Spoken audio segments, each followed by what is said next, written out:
Luke was over there like, they didn't show me enough campaign footage, and I'm not I interested in wasn't like multiplayer. that. The more I think about it, I think I actually really agree with you, Brett. What is it? On what I hope you're about to No, say. you tell me. IP is king. Yeah. Oh. IP is king. Yeah. Oh, jeez. All the grenades. You got heat wave and camo probably. No, I use Did they got camera? I use camo. I You use used it, so good. Tyler, that's strong. What? It's good. I hadn't taken a I hadn't taken a test sip yet. Trailer roundup. And Luke's gonna play with more cars. Vroom, vroom. The shot of the like creepy old lady during the elevator bit got me very excited. Dude, Mitchell's vs. the Machines is awesome. And I'm like, what even is this movie? How have I not heard about this? I also want to give a shout out this week to my wife, who got me this awesome A24 book. Make it rated R and release it on Hulu. The next announcement. Do it, you cowards! Does Luke not want to burn the books? That's the real question. I'm not anti-book, but it's really hard for me to read books. Dune You Part 1. can't you're ask like, me to change my expectations moments before the movie begins. We do it for every movie. We say, yeah. what if it sucks?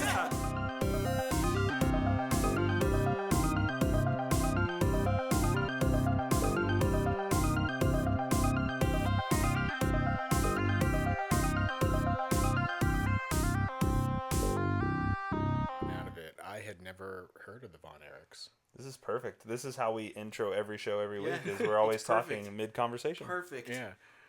We don't need Brett. Yeah. We don't need him. We're replacing him. What's up, fanboys and fangirls? Welcome back to another live episode. It's true, we don't have Brett, so now we should probably have Twitch chat, so when somebody tells us they can't hear us, it's not embarrassing. I'll get that pulled up. I'm Luke. Way over there on the other side is Tyler, I am Tyler. and then I will let Tyler introduce our Yeah, guest. yeah. So we've been trying to get this gentleman on for quite some time, and it's just so happened that it worked out that Brett was going to a different country, so it was a perfect time to get Brandon on. So Brandon, thanks for joining. I guested on a show with Brandon, oh man, several years ago now. And unfortunately, I have actually never heard the finished product of that. I wouldn't have released it either with me on it. No, so. it wasn't that it was unreleasable.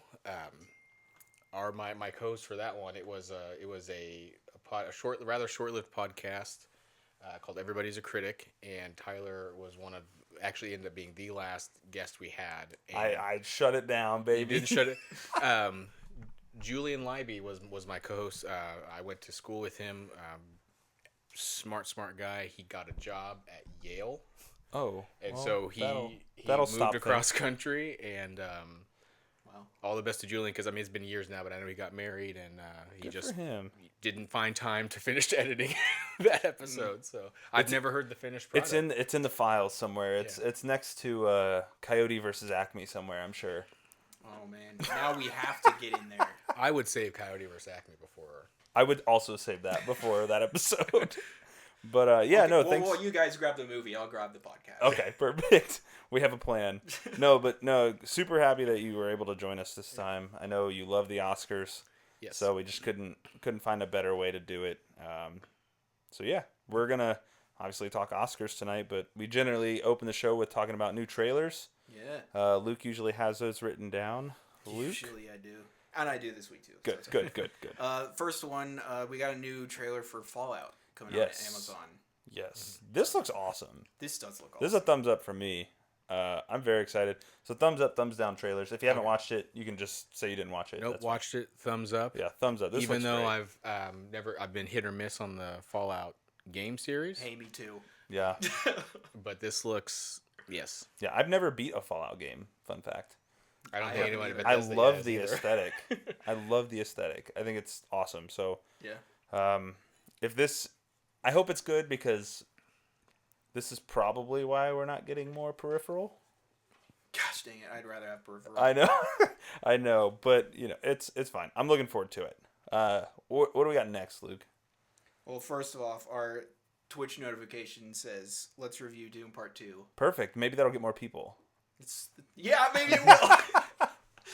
But that's also Brett's fault. Yeah. We don't know how to change that. Yep. We're just winging it, you know? We're just here to have a good time, talk some Oscars and trailers. If anything goes wrong tonight, it's just Brett's fault. It's kind of like when you're at your job and someone leaves and then something goes wrong, you just always naturally blame that It's like, person oh who yeah, left. they're on vacation. I've actually given my team permission that if I ever leave my job, like, once I leave, you guys can blame everything on me. Like, it's fine because I'm not there anymore. What a great boss. Yeah. So, like, that's how I do it. So, yeah, Brett's not here, so we will blame Brett for everything. Where is Brett at? He's in Peru. Yeah, he's in Peru. Wow. Yeah. Yep, he went with our church. Oh, very good. Little Okay. trip. So, he'll be back this upcoming weekend. So, he should be back on the show next week. Unless he's sick. In which case, We'll get him on. yeah, we'll find a way. We'll drag him on. What's the next trailer? Got another trailer for 3 Body Problem. Yeah. I did not watch this trailer. I did watch the first trailer for this. Yeah. And I think it's interesting. I did read the book recently. I joined a book club and read it, and I really like the book. I actually just bought the second book. It's a very interesting look at like a first contact story because it's told from, Eastern thoughts, Eastern science. So it's a little different than what we're used to. I'm very curious how this will be adapted. Yeah. I really liked the new trailer. Yeah. I thought it kind of felt a little more simple. Like It's- the other trailer is just like, what is going on with this? Yeah, it's really not as complex as I think it can be kind of conveyed. Yeah. Because really it's like, hey, what's this do? We shot a message into space. Somebody responded. Okay, now what? So like shoot a that's message in space. that's really what it is. And obviously there's a lot more intricacies. Isn't that the plot to intricacies. Pixels? I actually haven't seen that movie. They shoot the message into space, but it also has 80s video games stuff. Oh, It's like a time capsule into space or something. I've not seen it. I Yeah, couldn't that's tell you. the Adam Sandler movie, right? Yeah. I I didn't haven't see seen it it either. I'm gonna But the I'm gonna whole say yes. shooting messages in space. I mean, you said isn't that that's the plot to Contact? You know.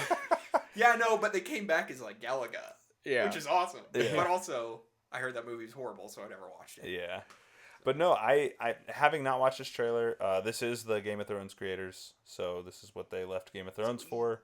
So I know there's a lot of like apprehension They about have it. source material. They have source material. It's complete. I think that's a bigger part of this. It is a complete story, and it's a really good one. So I'm very interested in the show. Well, then that begs the question then, because when we look at Game of Thrones, if it's from the creators, most people obviously remember the last couple seasons being Exactly. bad because Yeah. there's nothing to finish it. So do you think that it's more likely that they did well because they have a complete source material to work I think off of? so. I think so. I think it gives you, I think there's less reason to be apprehensive with it. I think it'll be pretty good. It is different though. It's weird. Very weird. I'm curious what visual Netflix is going to give us. Yeah. They've been on a huge green screen volume. And there's a really interesting, so mild spoilers for Three Body Problem, but there's a really interesting like VR video game within the book called Three Body, and they're trying to solve the three body problem within this game. Video game movie. And Video it's- game show. It's weird. It's very strange. It's very strange. I'm very curious to see what it'll look like. When was the book written? It was translated for English in I think 14, so probably early 2000s Okay. or late early 2010s. So, but it's good. I'm looking forward to it. Cool. I like the first trailer. I'm sure I'll like this one too. So, Sweet. what's next? I didn't watch You the didn't watch trailer. it? No. Okay. Inside Out 2 had also another trailer. Thumbs up for this It's a one. big thumbs up for me. I'm ready to be hurt in all the right ways. I think the only thing that would have caused me to be a thumbs down was that Hader and Kaling aren't back for their respective fear and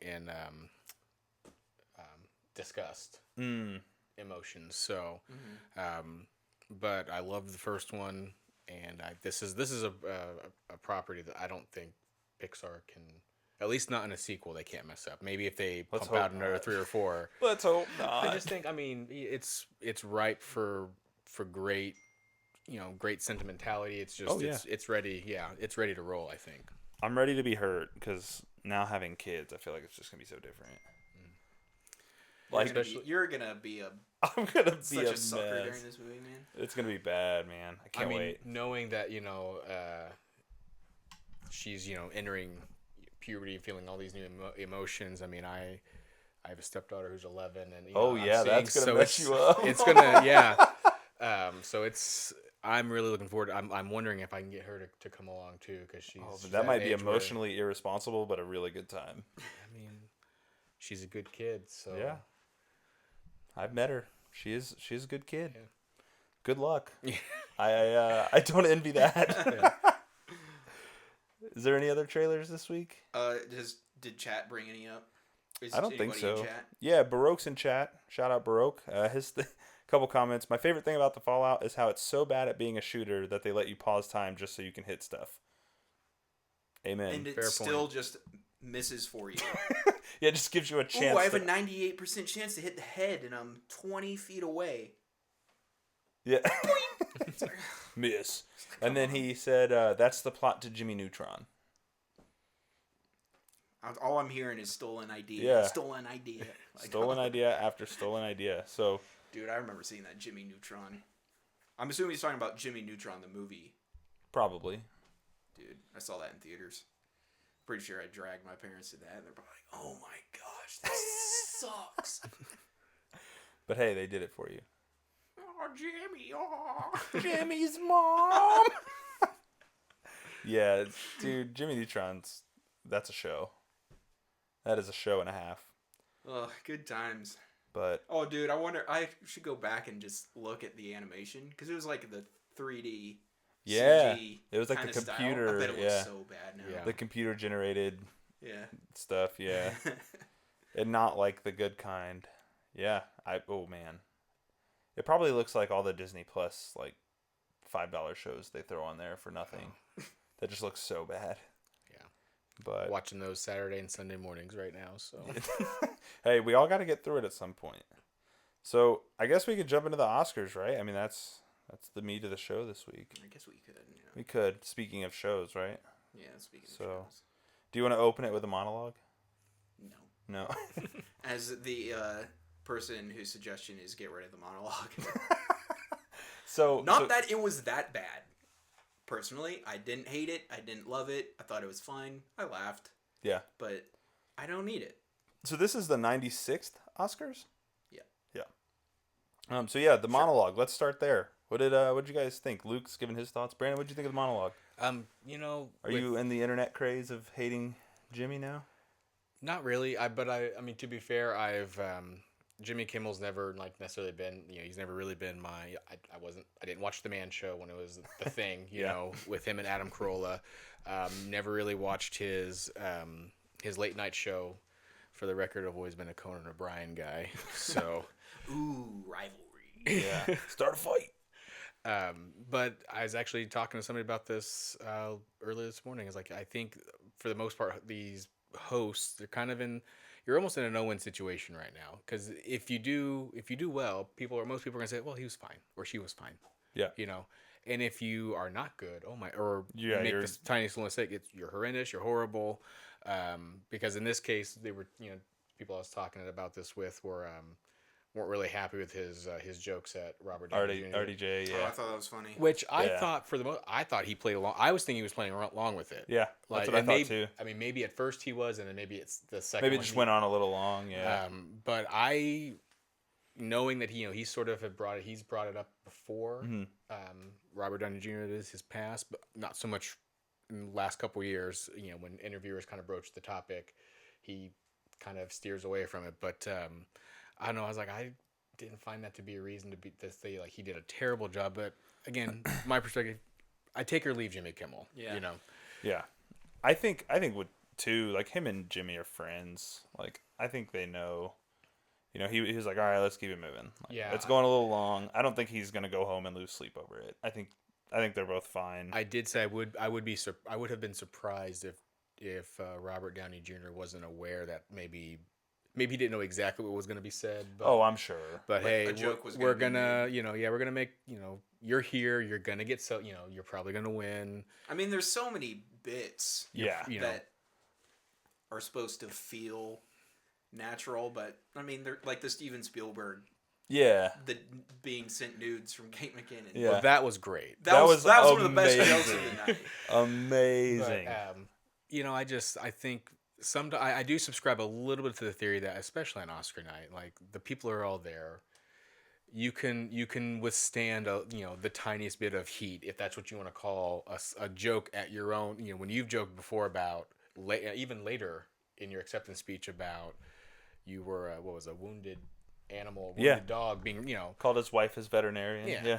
So he was very mild to me, and I think at the end of the day, if you're not gonna bring in somebody like Ricky Gervais to just completely trash everybody to their You faces. are all pieces of garbage. You're human trash. You should be ashamed of yourselves. Good night. Yeah, then I mean, you want somebody who's not gonna come in and Rock have the the boat headlines tonight, be, oh my gosh, how horrible they were yesterday. And like, if you can't withstand a little bit of roasting, I don't know. There might be more of a mental problem there. Yeah, and I feel Personally, like to be an actor in Hollywood, you gotta have some thick skin. RDJ's been through some stuff. That's probably the easiest it's ever been for him, honestly. and I mean, if you're really upset about it, just go up on stage and slap him. yeah, that seemed to work last time. I mean, nothing bad came of that, right? No, nothing. But no, I thought Kimmel was fine. I laughed at a lot of the stuff. I thought he was funny. I think my favorite running gag through the whole show is just him trying to prolong the show. Yeah. Like, I Because just, they had extra yeah, time. I just thought that was so funny. He's like, if you didn't feel like you got enough time, come on up. Or if you just have something to say, like, I loved the bit of him trying to like pretend he was going to push the show longer. Yeah. I just thought that was funny. But Ironically, the only joke that I am tired of, which I think is kind of on the internet too, and I keep people saying it's like, we don't need to keep joking that movies are really long.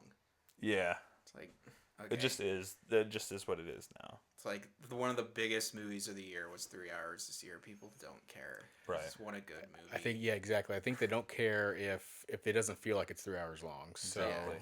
I mean, we did. I think I talked to you about it. My wife and kids and I, we did Barbie, and then my wife and I did Oppenheimer the same day. Yep. It was great. It was a Same. great day at the movies. Great day. Yeah, I remember. I think when I saw the Batman in, what was it, 2022, right? 21. 21. Okay, see. Yeah, I don't 21. remember. I mean, that did not feel like 3 hours. No. So, The movie moves. Yeah. So if it's paced well and nothing is wasted, people are gonna want more. Like, If I walked anything, out of that yeah, going, let's I make need the- more. Let's make the joke that we've been joking on here the last several weeks. I feel like that, like, let's just bring intermissions back to movies. Yeah, Allow people the chance to go to the bathroom. I'm So they don't down. have to feel bad about getting up. I'm on board. So yeah, overall, I thought Kimmel was good. I guess before we get into awards, I do want to talk about performances. The John Cena bit, Great. I think, was awesome. That man must be fearless. I think he Or just he has, truly thought he was invisible. I think that's my favorite running. Like, Yeah, I don't know what you guys talk about. I just saw an envelope come out. Just hovering across, like, wow, this is movie magic. yeah, he is seriously like, I think he's just living side quests out at this point. Like, he's in everything. He just shows up. He wrestles. Like, I love the bit. You wrestle naked? He's like, no, I wrestle in jorts. He's like, that's worse. Like, I love that, John Cena is one of those dudes that there is no joke he's not willing to be a part of. He's not afraid of a roast. No. He does come across as being basically up for anything. Yeah. And I say that and you take a look at even his body of work, you're like, boy, you're really up for anything. Did Yeah. like his Stanicky just come out or whatever? I think so, yeah. And apparently it's not good review-wise, which is pretty on brand for those kind of movies. So, yeah, no, I thought that bit was fun. And, I read something today that it could have been also, a little, I don't know if the right word is pointed, but, really trying to call attention to the fact that, costuming and makeup, that's all important because they're getting ready.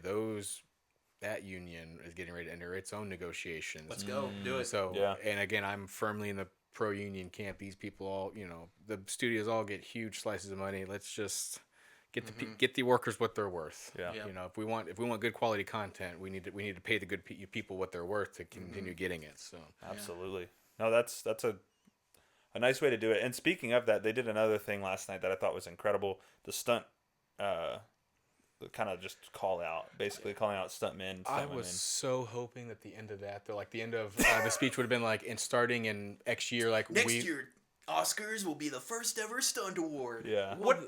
Honestly, long I overdue. loved it, and it was a blown opportunity. You Yeah. could have just brought the house down with that right there. Yeah. Yeah. It's you said it. It's long overdue. Luke's been saying it as long as I've known him. I mean, again, hats off to taking some time out of the Yeah. ceremony to It's better than they've done before. Yeah, They at least they acknowledge that like but this was it's there. this wasn't even, when I talk to people, it's like, well, let's get pointed in the right early. Let's take baby steps if we want to have, progress on anything, whether you're at work and it's a huge project. Well, sometimes you got to take some baby steps. No, this was, all you did was point yourself in the right direction when you could have taken a legitimate step. Yeah. Yeah. So It's like the idea is there. Obviously, they're thinking about it. And I think that's probably the biggest takeaway is like I think they recognize that it's a gap. Mm-hmm. I think that's kind of what that tells me, which they makes added me an extra hour. yeah. I mean, there's just so many movies coming out that that are either popular box office generated, monsters, or they're critically acclaimed, sometimes both, featuring phenomenal stunt work. And I Even mean, in movies you don't even really realize. Mhm. Like I didn't see it, but I imagine Ferrari had a driving stunt. I would imagine I didn't see it either, and I'm a huge Adam Driver nerd. Yeah, I know. I haven't seen it. But yeah, you're right. Like it's not always right in front of your face. It's not always John Wick, right? Like there's more to it than that. And I think, like, I don't know. Long overdue is the best way to say it. Like I think it has to happen. Also, Emily Blunt, love of my life, and Ryan Gosling were Their little bit very was, funny. Yeah, it was really good. And obviously, speaking of Ryan Gosling, we have to hit the I'm Just Ken performance. Incredible. Yeah. I would love a team up of Ryan Gosling and John Cena. Dude, yes.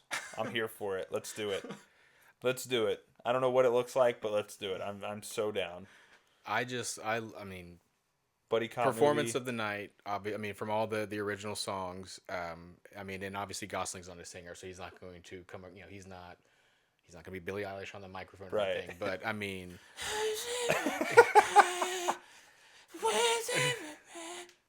Sorry. It's uncanny. She's very good writer and singer. Yeah. But both of her Oscar wins are super breathy, slow. Songs, yeah. It's just like, okay. but he did have the best performance of the night from the song perspective, and I was just happy to see that his Kens were with him because that was awesome. I was yeah. wondering if like, come on now. I mean, Samu Liu and who Ben. is it? It's not Ben. Kingsley Adair. Adair, I was yeah. getting ready to say Ben Kingsley, but I was like, no, that's not Yeah, him. that didn't feel right. I mean, they're kind of big enough stars in their own right that it would have, I would have been like, okay, well, it makes sense they wouldn't be up there with them because. Yeah. Kingsley Ben Adair. Okay. Oh, there is a Ben. Yeah, it's the middle name. But I was so happy to see him and then Scott Evans, Yeah. Chris Evans' brother. Yeah.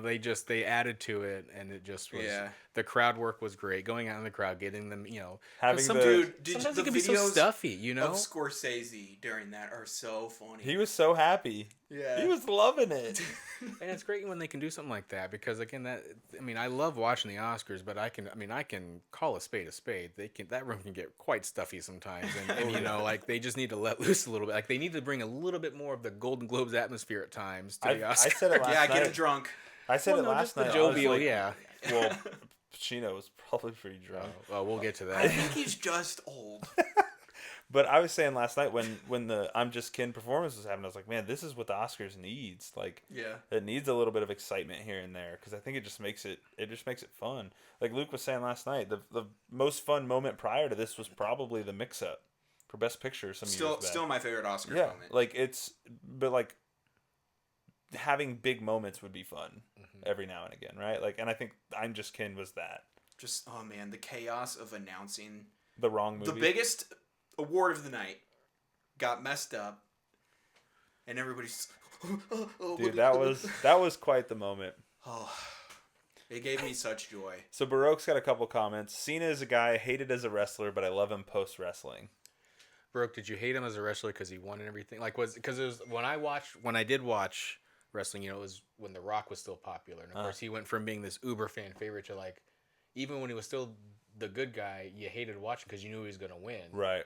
And so I'd be interested to know if he ends up answering my question. Do you hate him because he won all the time? He'll answer you. And then he said, almost all of the driving in Ferrari looked real to me, so I would wager there was a fair bit of stunt driving. And then he won everything. That's yeah. And then he said, Ben Kingsley and Kingsley Ben Adir not being related doesn't make sense to me. Fair. Distant relation. So was there any other performances you guys wanted to highlight before we can like move into some of these awards? I think obviously the one from Killers of the Flower Moon was awesome. Very cool. Yeah. Awesome stage. Had to Native go back and Americans. watch that because that was unfortunately during Bedtime. getting all the kids wrangled for bedtime. So we recorded it and watched it. We started it late, so we were like fast forwarding through the commercials and stuff. It's great. It was one of the best Oscars I've ever watched. I think it's the best way to do Zero commercials. it. Yeah. Oh. It was so nice. Yeah. And honestly, it was a nice like 2.5, 3 hour break from my phone too. Yeah, Because we didn't look at social media, so we wouldn't spoil anything for ourselves. So it was just nice. Just threw my phone on the couch and pretty much just sat there. But yeah, any other performances you guys want to highlight before we move into the awards? I mean, for me, I think the Osage one was just so cool. Yeah. No? I Cool. can't even remember if there was any other performances. I guess John Baptiste performed. He was fine. I didn't And see Billie it. Eilish. I just cue that up so you can do that. Is that my new cue up instead of whenever somebody brings up the Mandalorian? So Luke is the king of sound effects. If you've not Right. caught on, I do. I mean, every week my listening, because I can't watch it live. My listening takes place after I drop my kids off at daycare and on like my 20-minute car ride to work. so you listen to it in segment. It's in segments, and so then it's the 20-minute car ride from work to pick up the kids because I can't listen. Harrison talks my ear off the entire time because he's at that. He's like almost 3, and so it's just if I don't answer him, he's screaming at me. Oh yeah. So I don't even try to listen to anything I want to listen to. Yeah. So No. So let's get into some of these wins. And Obviously, losses. And losses. Yeah. So, obviously I think we can start with Luke's favorite category being sound. So Luke loves that sound was put into one category. No, I don't. I don't think I found it disgraceful. Brandon doesn't seem to like it either. I don't. You're taking 2 completely different awards and putting them together. Didn't I message you about this? Yes. What? So if you don't know already, I tend to, because I obviously have Tyler's number, so I tend to, like when I'm listening, and if I have thoughts in the moment, I'm like, I totally agree with this. And so Out of nowhere. So I'm like, what do you agree with? I'm very confused. He texted me the other day. He's like, Madam Web review. Thumbs up. And I was like, what part? Like all of it. Great movie. Everything you guys said about it was just, I was like, I haven't even seen the movie, and I will never see it. I was like, I've already seen it. I don't need to see anymore. I don't need to hear anymore. Brilliant. But yeah, it was the episode, of your guys' show when you're discussing My little rant about it. Well, it all made sense to me. Like it's perfect because again, you're taking two things that serve 2 totally different purposes and you're lumping them together, and it doesn't work that way. And I off the top of my head, I cannot remember the analogy you used. But I'm like, oh my freaking god, that makes so much sense. I think it was sound editing is writing. Yeah. And sound mixing is directing. Yeah. Yeah. And you can't do that as one award. Right. You have a creator and a project manager. Right. Yeah.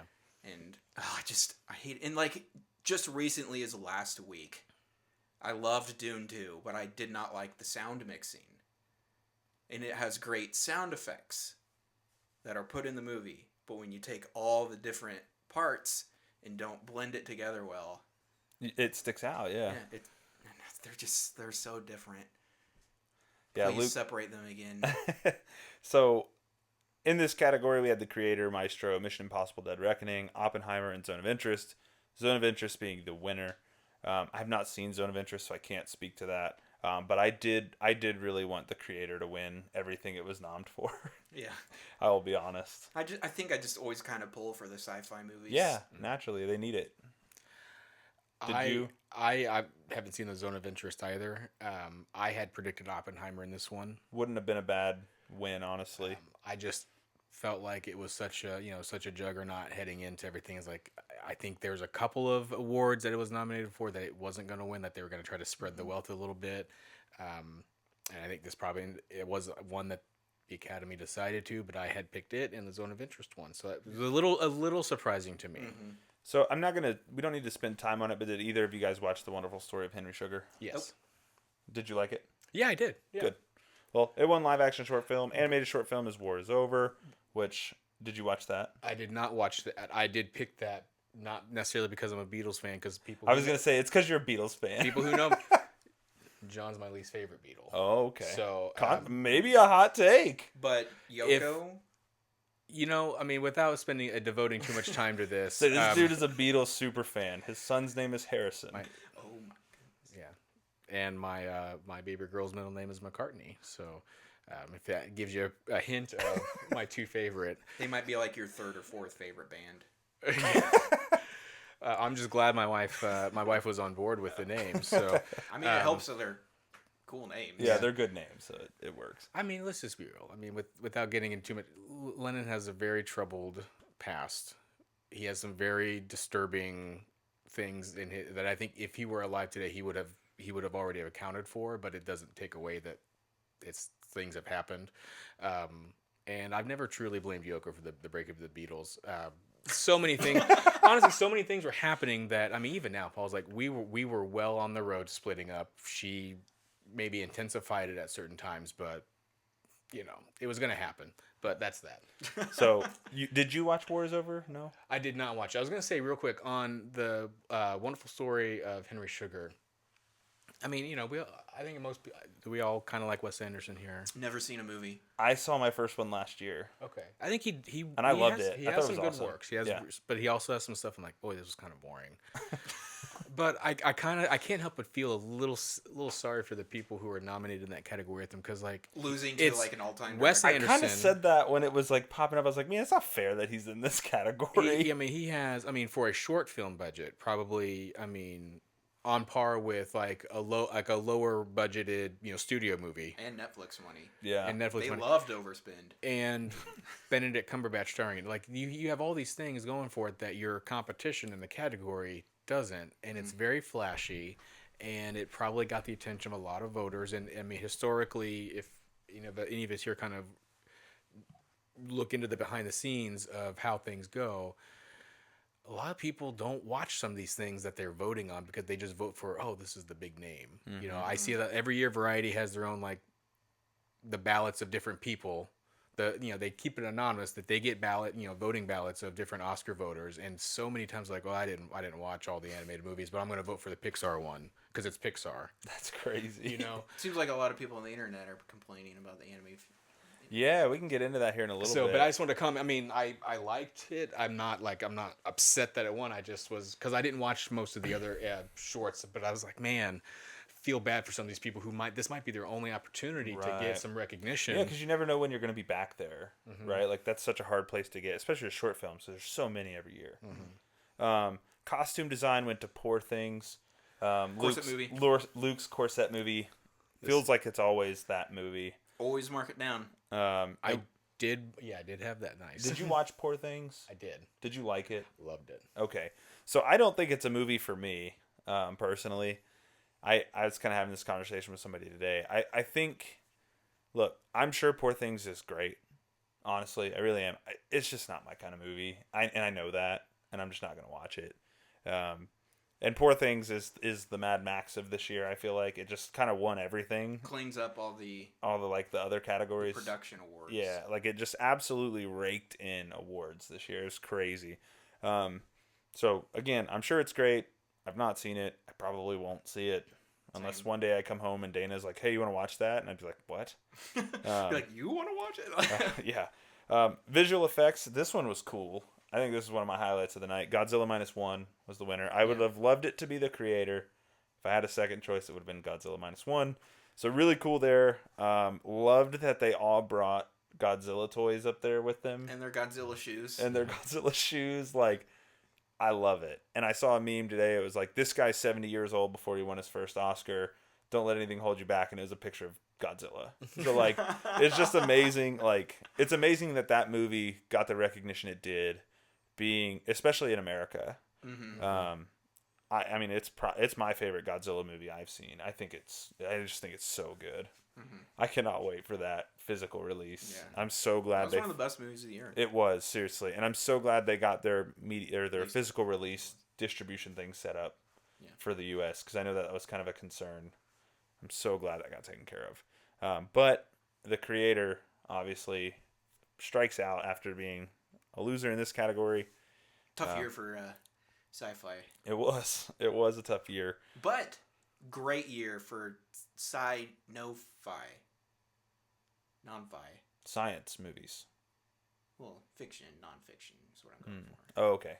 Oppenheimer's a science Yeah. movie, so. Yeah. So yeah, And Godzilla. I guess Poor Things would be science fiction. I mean, would you guys classify Godzilla -1 as a little bit of sci-fi? I think so. Maybe on the fringe a little bit. I think it's there. I mean, it's a giant lizard. This was actually my prediction for the category. I went with. You went with Godzilla? I did, yeah. Nice. Just looked at the creator had some really mixed reviews, whereas It did. Godzilla -1 was People were raving pretty Yeah. hard. and Myself again, just included. figuring that you get the sway, like, yeah, there was a lot of pomp behind the creator, but then it kind of fizzled. It's like, is that going to be held against it? And that I think too the budget of Godzilla helps it too, with it being so low and it looking as good as it does. Yeah. Yeah, because I'm sure, every person who's, especially on the crew side of things, they see that and they're like, how? Right? Like, how they do that? So, yeah, I mean, I wasn't, like, sad the creator didn't win. I was just like, man, I really wish the creator could have got one because sci-fi movies need that love, I think, because they just don't happen as often anymore. Makeup and hairstyling, Poor Things, I don't think that's a surprise. They showed the picture of Willem Dafoe, and you're like, holy cow. I had actually predicted Maestro on this one, figuring that this would have been the one thing that they would kind of throw. Throw Bradley Cooper a bone. Like, okay, Bradley Cooper, calm down. Here you go. I mean, looking Here's an at Oscar for you, but actually your crew. yeah. I mean, but looking at his, the transformation, into His the makeup when he's old is really good. yeah, Yeah, And it so looks awesome. It's probably the only thing that's good about that movie. Yeah, Did did you- like? I didn't watch it. Oh, I thought I finally had somebody on my side. I didn't watch it because of how mid you said the movie was. Oh my god, dude. To coin a phrase. Well, you that guys I are both usually- music people too, so I feel like because I remember Brett watched it and was like, Luke, I think you'll like it more. And then Luke watched it and was like, I don't like it. And Luke's a big music person, much like you are. Yeah. So I feel like you'd probably align more with Luke's review of it. I mean, I probably would, just given again when I do listen, I'm like, I'm agreeing with a lot of what this guy says. I don't understand. You can make a movie about somebody and just not go into anything about who he is, just like what he is. yeah, I think you Music guy who composed music and he's gay. Yeah. It's like cool. I knew that already. Yeah. But like, how is he? Yeah. How did he make it through this? Oh, movie's over. He's old. Yeah. And I think I was going to bring that up, that you had mentioned that last night with Maestro, just being like, yeah, it kind of just felt like I read a headline about him, and that was pretty much it. I compared it to a third-grade book report. Yeah, that's right. Yeah, you said a book report. International feature film, The Zone of Interest. It was nominated for Best Picture. I was going to say, this is the age-old. Happens every year. Yeah, it's the age-old. It's nominated for Best Picture, so it's probably going to win. Dude, I'm waiting for some year, though, where an international film's nominated for Best Picture, and then a different one wins International Picture. It's like people mixed up their voting. They're voting, yeah. This one was cool just because I loved the speech after, but documentary short film, The Last Repair Shop, talking about free musical instrument repair in inner city schools in LA. I would love to watch this. Yes. I think this is a really cool kind of opportunity for it. I think it's a great way to bring attention to it. Have you seen this? I have not. Of the nominees, I got to see the ABC's book banning. Sorry, and that was what I had predicted to win. Based on having it be the only one you'd seen. Yeah. Yeah.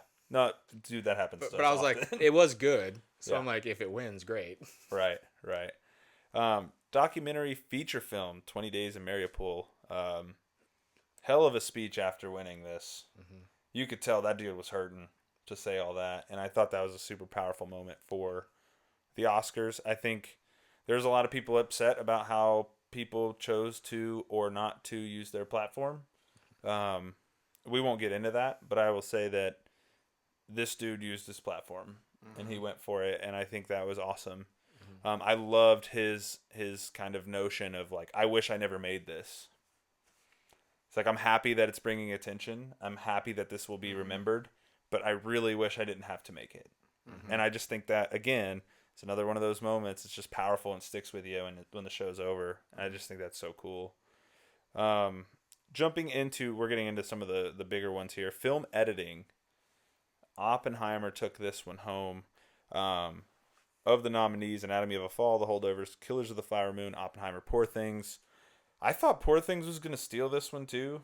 Because this was like in the middle of it. It's what I was doing. I was going to say, it was in the middle of it just Poor Things. snatching Poor Things. everything. You're like, holy cow, this thing's going to clean up. It might win Best Picture at this rate. This is on the technical side. This is where I had predicted Oppenheimer, because I was like, there's just, when it comes to the actual getting to the film portion of it, you know, so not necessarily production design or costume and makeup, all that stuff. I was like, this is where Oppenheimer's going to start its, I mean, not necessarily start its run, because I don't remember the order of the awarding, but I was like, this was going to be where it got going. Yeah, this is where it's like, okay, now the shoes are going to start to drop a little bit here. Because I'm trying to remember, again, I can't remember the order of awards, but if this was before supporting actor, I was like, well, this is going to be Oppenheimer's first. But if it was after supporting actor, there's enough in I believe it was between. after. Well, then there was enough in between where I was like, well, this is where it's going to get its Start finding its footing. its run going. Yeah, so I kind of made the joke. This is because they had to cut down the 11-mile film roll to make the movie. Production design, Poor Things won this one. I thought Barbie would win this. I was a little surprised. I had predicted Barbie. Did you think on Barbie this. would win here? I have no idea what I was thinking. I'm gonna be honest. Yeah. I didn't fill out a ballot this year. I just showed up at your house to watch. Honestly, I might have enjoyed that a little more. Just so you're not Might like keep that trend going. keeping tally. Yeah, so it was Barbie, Killers of the Flower Moon, Napoleon, Oppenheimer, and Poor Things. I really thought Barbie would win in this category. I thought if it was going to win any awards outside of like a song, I felt like this was the one it would win, because it's so wild to me how they brought toys to life in that movie. Basically, the dream house, all of that stuff. I was like, this is crazy, real set. Like, it's just so bizarre. Yeah. And I wasn't like sad it didn't win, but I was kind of surprised. No, he's lying. He was crying. For I like 5 cried. minutes. We had to pause it. Because he couldn't see the screen, because he couldn't see through his tears. Did you have Barbie winning this? I did have Barbie win. Yeah. So I wasn't like, oh my goodness, Barbie was robbed, because I have thoughts on Barbie in and of itself through the entire awards, but I definitely thought like, well, there's no way it's gonna win its screenplay nomination, and when we get to it, we can talk about it then. But I was like, this is a great opportunity to once again show some love for a movie that, I mean, I don't think I remember you guys were talking about your prediction episodes, and somebody had the prediction, Barbie was going to make money, but it was you. I had it making more money than Black Adam. Which, bravo, but Which in hindsight feels like a cheap win, but you didn't have it making over $1 billion. No, I had it over like highest grossing movie of all time. I had it over 450 million, I think. Which would have been a very good return for it. So yeah, I just thought this was a perfect opportunity to begin like, hey, you guys, you made a great movie. You did the thing. You did a great, you made more than we thought we were going to make. Critics loved it. Everything about, here you go. Here's something for you, because you're obviously not going to win Best Picture. So. Yeah. We got a couple comments here I want to hit on in the chat real quick. Amin 22322, you guys should check out the Goat Life movie trailer. It just dropped, coming out March 28th. The trailer is amazing. Each frame is shot beautifully. Noted. Goat life. We'll check it out. And then Baroque says, the trick to Godzilla looking so good on a budget is that the team just went out and filmed a kaiju they had hidden out in the ocean. Makes perfect sense. honestly. Well, I don't know if it deserves special effects anymore. Sorry. Creator was snubbed. If you're gonna lie to me and that thing was actually real, Kay McKinnon's probably gonna send nudes to Godzilla now. Maybe, yeah. Oh no, she was sending them to Jeff Goldblum. who That's doesn't right. exist. No, Steven Spielberg. Well, she thought it was Jeff Goldblum though. Oh, okay. Yeah. And then she was That's like, if right, he's that's not right. real, who was I sending them to? And then that's when Spielberg was like. Music, very quickly. Oppenheimer, one original score. And What Was I Made For? One original song. Cue the music. It's a great song. I'm not trying to like bash it. I do want to talk about original score. Luke and I kind of talked about this last night when we were watching, but Indiana Jones getting nominated in this category. We kind of made the comment like John Williams is just nominated for everything at this point, even if it's not that good. Boy in the Heron. Yeah. I remember you guys talking about the score for that. I'm kind of surprised It's not like here. my only true, I think, snub I truly believe in. Is that didn't get a music That it didn't get a nomination for for score. music, yeah. What did you do? You have Oppenheimer winning this? I did, yes. Yeah, I love the Oppenheimer score. Luke, there's something in it that Luke doesn't like, but I won't let him tell me what it is because I don't want to hear it. Because there's something in it that he hears that I'm not allowed to know about because I don't want it to ruin it for me. Once I tell him about it, it will never go away. Yeah, and so I don't ever let him tell me. And because you're in the room, he's not gonna, or because I'm in the room, he's not gonna tell you either. I don't want that, though, to diminish how good the score is. Okay. It's still a great score. Ludwig is awesome. Yeah. But it's just one, it's like, he might only be in the movie like 2 times. But it's like, I think it's in like the most commonly played song and all that stuff. And I hear it every time. It's just like, ah. Yeah, and I will say, you know, I say this often off camera. I'm going to say it here on camera. Luke has an ear for stuff that I just don't understand how it works. Mm-hmm. Like, we'll listen to something and Luke will be like, go back to that. And he'll, like, pinpoint this exact sound and he'll be like, that's this. And I'm like, what? And he's right, like, 99% of the time. I'm like, this is the dumbest thing ever. How does he do that? Okay. So when Luke notices something like that, yeah, take the compliment. It blows my mind. So I was rooting for Killers of the Flower Moon. I still need to watch that movie. Animated feature film. This is where The Boy and the Heron won. This is the internet kind of craze. One of them. Dude, the What's going actor on? from the movie. Yeah, And he kind Shameik of joked Moore. about it too, but Yeah. Shamik Moore was saying that what he posted snubbed at first, I think, he right? said robbed. Robbed, that's it. Yeah. And then it's so funny, you hear him say that and then you hear Everybody on Twitter. the director of Across the Spider-Verse came out and he's like, you know, if you're going to lose, it's cool to lose to the GOAT. Yeah. You know what I mean? Like, he's like, it's okay. Like, we're nommed. That's the award. And in my opinion, I've said this a bunch of times, but like, if you're nominated here, that's a win. It's a win, yeah. That's huge. I mean, that's a huge honor. Congratulations. You're one of the 10 best movies of the thousands that came out this year. Yeah. I mean, that's Or 5 best scores. Right. Production designs. Scripts. Animated films. Yeah. Yeah. Like, it's crazy. But did you watch The Boy and the Heron? I have not seen it yet, no. Okay, I me do- either. I do, you know, I really love Miyazaki's movies. I had picked Spider-Verse to win this one.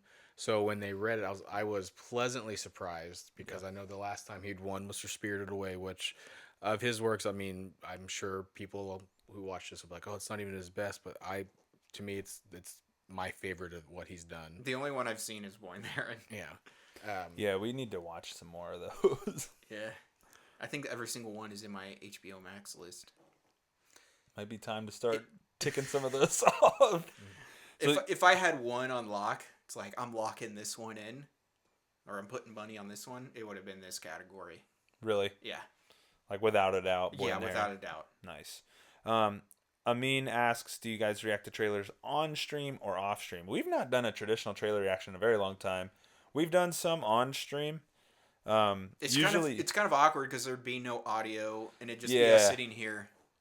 I was gonna say usually Brett's here, and so we're gonna do Yeah. something like that. Like Brett would be the guy to help us with it, Our tech guy is gone. but our tech guy's gone. So for the sake of not butchering what's actually working right I now, we're accidentally not gonna, melted the computer. we're not gonna give it a shot. So we'll jump into the next couple categories. Cinematography, Oppenheimer. I think this was pretty well locked up. I think we knew that.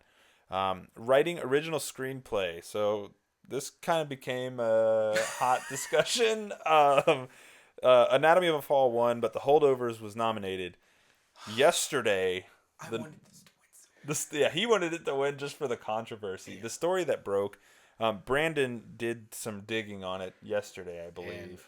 Well, I mean, I read about it. I want to say Fridays when the story broke, but I did not get a chance today I didn't read over the weekend really to print anything up for you guys to read or anything. That's but fine. what I can remember the Cliff's Notes version, and I gosh, I got to look it up now because I don't want to get the individual's name incorrect. It's here. the writer of Paddington 2, I believe.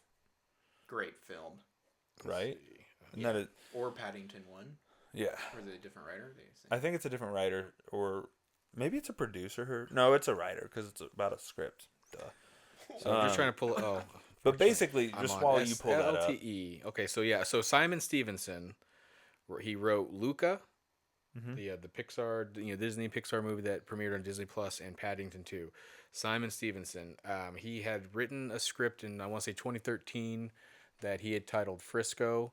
I know nothing about like the inner workings of the script other than he, I think back in January. It's been a while. It's been bubbling under the surface for a little while. He had lodged a complaint with the WGA that like the Holdovers has so many scenes, like not even like, oh, the scenes are very similar and like some of the dialogue similar. He's like there is whole scenes like in dialogue straight verbatim lifted, and all they've changed is like Giamatti's character is a world-weary teacher, and my character, my lead was a world-weary children's doctor who has to stay at his hospital while something. Basically, like everything was lifted, and then he had said, "I know Alexander Payne read it in 2013 because it was sent to him, and he passed on producing and directing at that time. He was sent it again in 2019." And once again passed on doing anything with it, and then immediately went into working on The Holdovers with the individual who wrote that, which again the name escapes me right now. And I think I'm even just picturing the guys be like, I was wondering where I got that idea from. I think even Alexander had mentioned that like he had some direction in shaping the script. So that's. I mean, I know I did a horrible job. No, that's plenty. I mean, but I'm sure there's much more nuance and things that go with it. But that is the nuts and bolts of it. Yeah. And I remember reading it at first, going, okay, well, the first thought you always have is, why is this coming out now? Yeah. But then you read it, like, no, this has been, Simon Stevenson has been, I don't want to say feuding necessarily, but he has been trying to work it out with the WGA, who's told him like, well, no, you can't take this through us. You got to go through a different avenue to kind of lodge this complaint. He's like, but I'm a Writers Guild member, so I'm a guild member, and What are you here someone else is has taken my work basically. Wow. And so this isn't just for anybody who maybe had saw the headlines like, why is this coming out just for the Oscars? He has been trying to fight this, and I think finally reached the point. He's like, I'm getting nowhere, so yeah, I'm going to take it public. And I think you do it at the Oscars, right? Like this is when everybody's eyes who care about this thing are on it. Yeah, and they were real quick to make a joke about it. They definitely did. See, did I miss that? Yeah. So Kimmel, what was it? It was It like, was like how late in the Oscar game can you change from original to adapted? yeah, or something like that. Like how old does a work have to be before it's considered adapted? I think is what he said. Oh yeah. So yeah, it didn't win. Anatomy of a Fall won. Well, they could have just traded Holdovers and Barbie because people wanted Barbie in original. So that was I was telling my wife about that. I personally think Barbie should have been an original screenplay. I know, obviously, I think the rule is that because it's based off an IP. existing IP. It's like, but they've never done a movie about it, like an actual, like a non-straight to DVD kids movie. Yeah. wow, and- the disrespect. To I've seen Barbie's Dreamhouse Princess Fountain Butterfly 2. My wife and I started dating when my stepdaughter was 5, gonna be 6 years old. Later in the year, so I've seen, and now my daughter is 6, and I have a 10-month-old. So I will see plenty of those Barbie movies. I've seen them already. I will see them again, and I will loathe every second of it. So I will take any opportunity to just throw them under the bus. On But I- record too. On record, yes. Never. If all the episodes will be deleted eventually, We're except gonna for this keep one. this one, yeah. Just that little 30 But seconds. I thought Barbie should have been an original screenplay. I don't know. I still don't think it necessarily would have won. It might have been No. it might have been a better. It might have been a more of an interesting race. Yeah. But I will contend that movie should have been an original screenplay. I think the most interesting thing about Anatomy of a Fall winning is I don't remember who it was, but they were like, I still don't know who if your character did it or not. That was for the actress. Yeah. But I think that can speak to the screenplay too. It's like, Yeah. oh, that's interesting. It's an interesting take. Best adapted, American Fiction won. I've not seen this. I really want to. I was telling Luke do as last well, night. yes. I really find the process of publishing books interesting. And so I think this movie would interest me for a lot of different reasons. But amongst this, Oppenheimer, Poor Things, Zone of Interest, and Barbie. So I don't think that's a snub. I think I haven't seen enough. But now we're getting into the big ones. We got actress in a supporting role. Emily Blunt, Danielle Brooks, America Ferrera, Jodie Foster, and Divine Joy Randolph. The minute we finished The Holdovers, Luke and I were like, she might win an Oscar for this. The other person, and I just recently watched this, so it could have been recency bias, but Danielle Brooks in The Color Purple is phenomenal. She's really freaking good. So I was hoping it was either Divine Joy Randolph or Danielle Brooks. I've not seen Naiad. I had not seen Naiad, so I don't know about Jodie Foster, but I'd seen the others. And I felt like one of those two should have won it. Who did you have picked in this category? I had Divine Joy and Okay. Joy Randolph picked as well. Okay. Also had, just going backwards, American Fiction winning adapted screenplay. Nice. Yeah. Perfect. Nice. You were on it then. I can't wait to hear the final score. Yeah, I'm curious I when got we get to 0. that point. So then we get into actor in a supporting role. We kind of mentioned this earlier, but Robert Downey Jr. won his first Oscar, which is awesome. They're going to come for you. Which is awesome. I loved the shot from behind him where he's holding the Oscar and he's like, Doing his peace signs. yeah. And I was like, this man really is Tony Stark. And I just thought it was kind of cool. Where's Tony Stark? Robert Downey Jr. Mhm. See that? It's a Was he good, that? Well, It's a good question. He is Iron Man. Iron Man is he. The suit and him are one. Wasn't that one of the lines from, was it Iron Man 2 when he was before Congress, right? No, he's dead, so. Oh. Doesn't matter anymore. Spoiler alert, man. So yeah, I thought this was cool. It was a good category.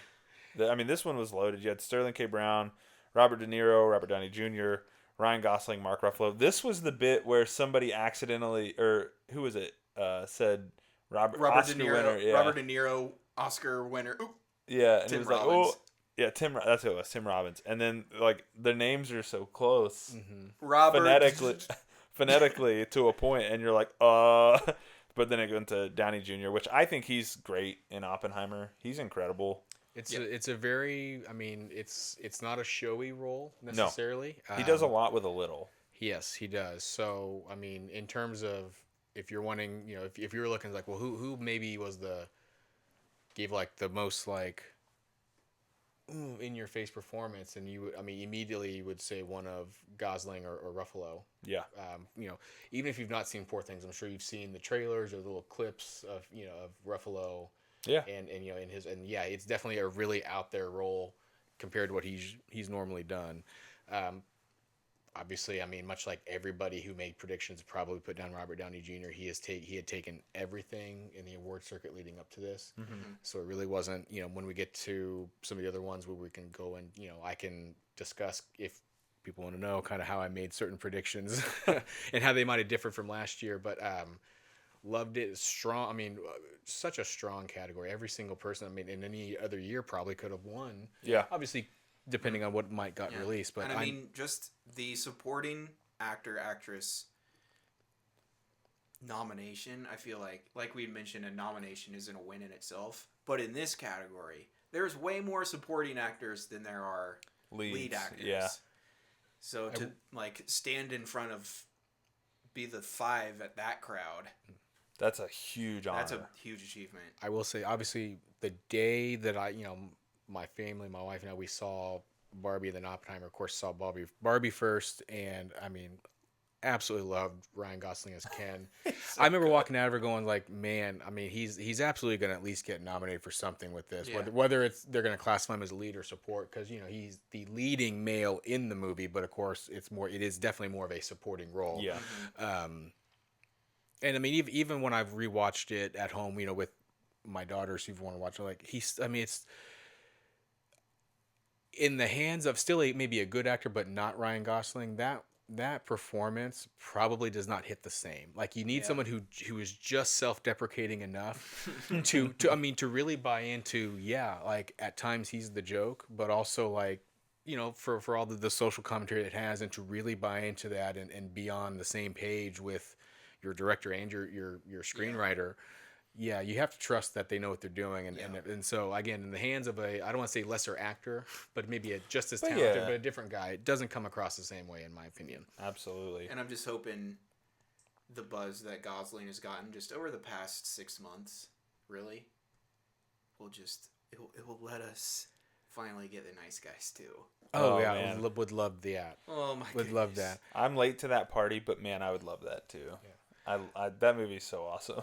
He's so good in comedic performance. He's got such good comedic timing. For the longest time, I had to call him the most underrated comedic actor I'd known.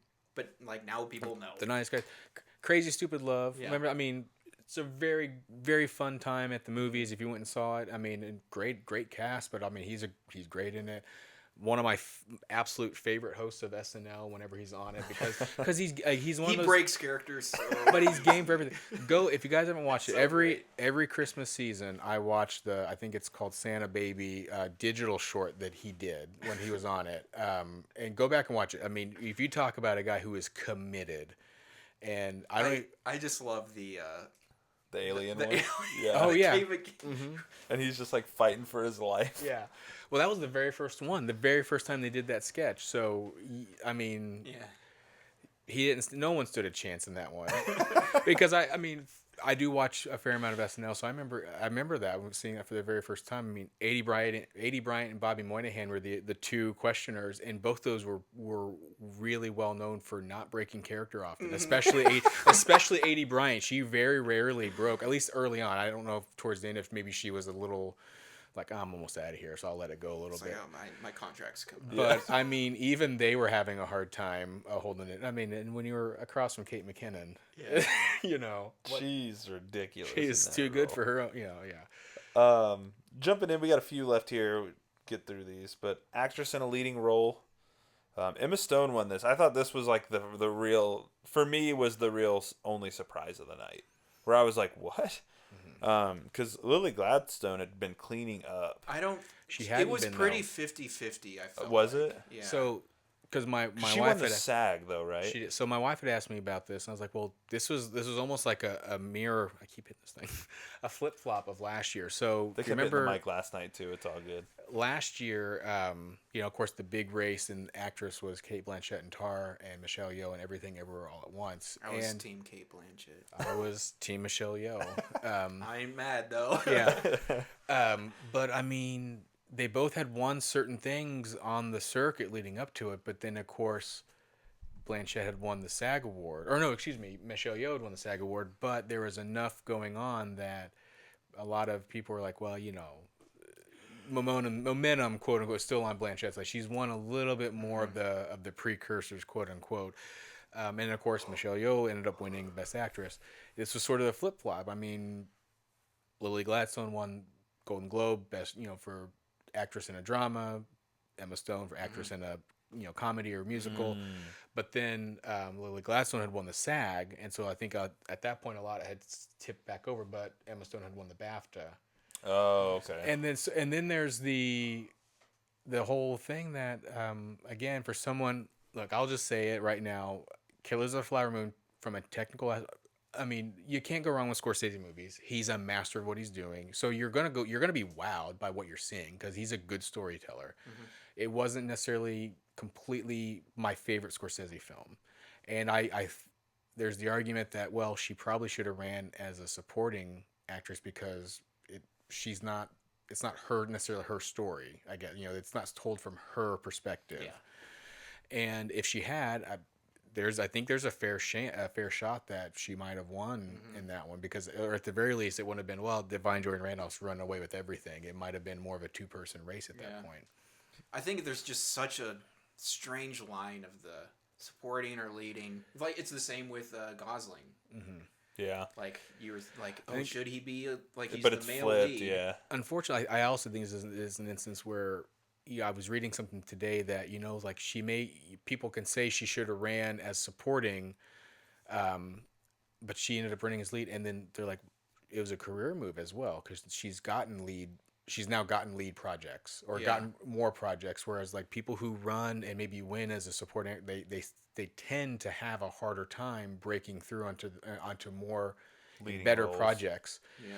But then I hear that, and I was like, okay, that's a fair point, because I start thinking back at some of the people who previously won, like, the actors don't have a hard enough time, because a lot of times they're being dominated by leading men who just took on a supporting role.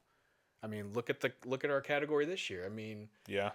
Mark Ruffalo's he's a leading actor. Ryan Gosling definitely carries his own movies. Robert Downey Jr. carried an entire studio. Cinematic universe. De Niro. Who I'm sure Marvel would write a blank check if they could get him to agree to come back. Yeah. Oh, yeah. De Niro. He was the Niro. leading man for 40 years. Yeah.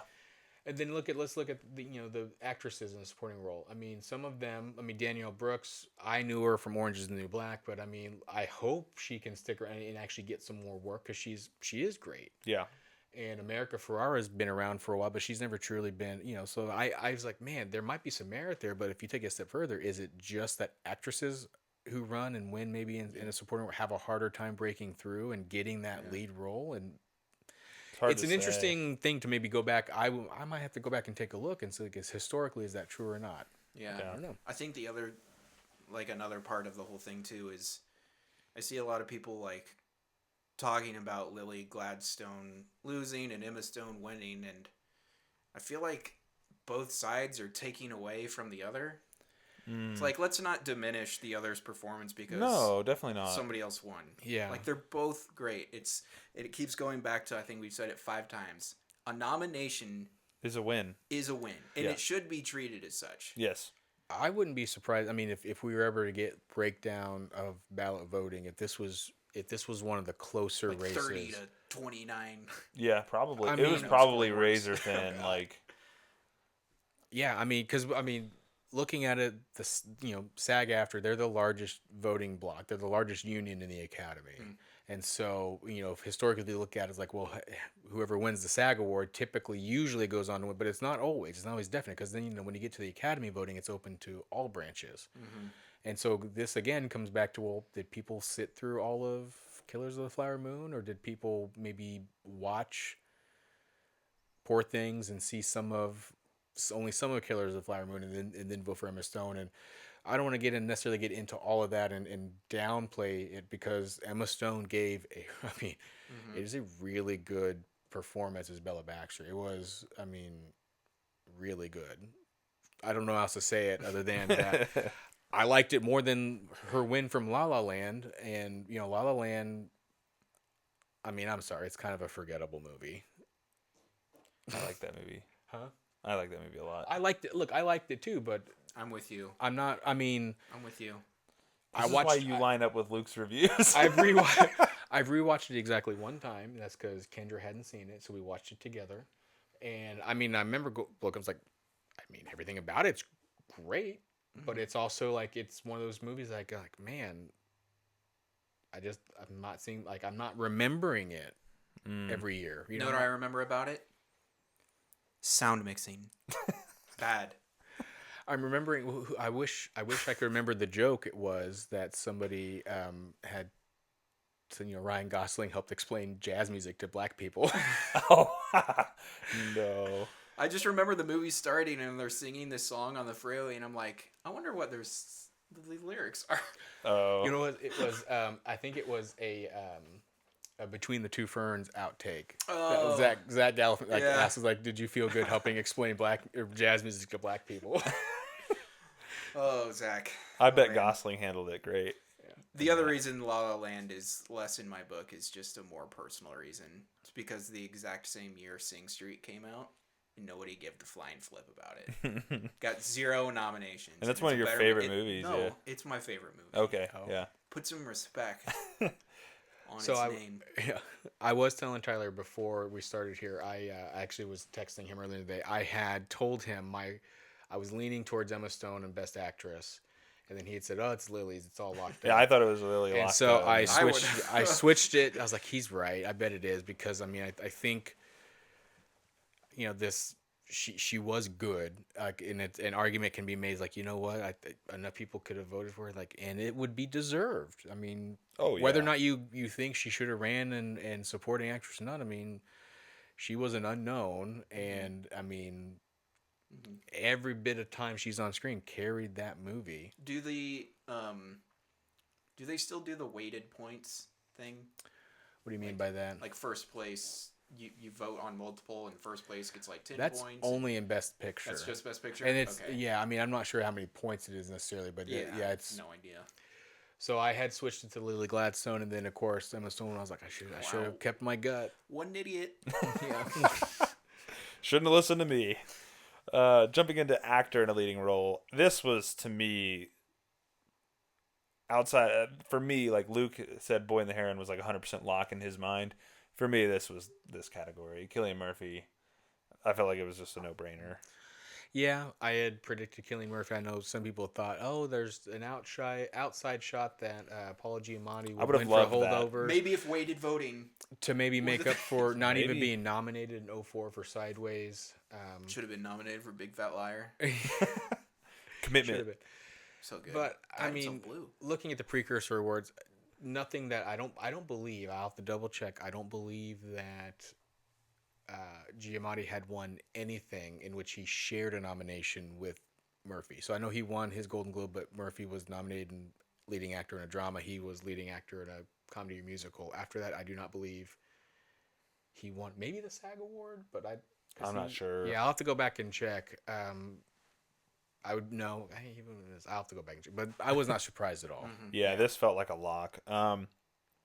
Speaking the of next speaking of two locks, are locks. Yeah, Best Director, Best Picture, both went to Oppenheimer. Nolan finally gets his Best Director win. He has more Oscars than Martin Scorsese.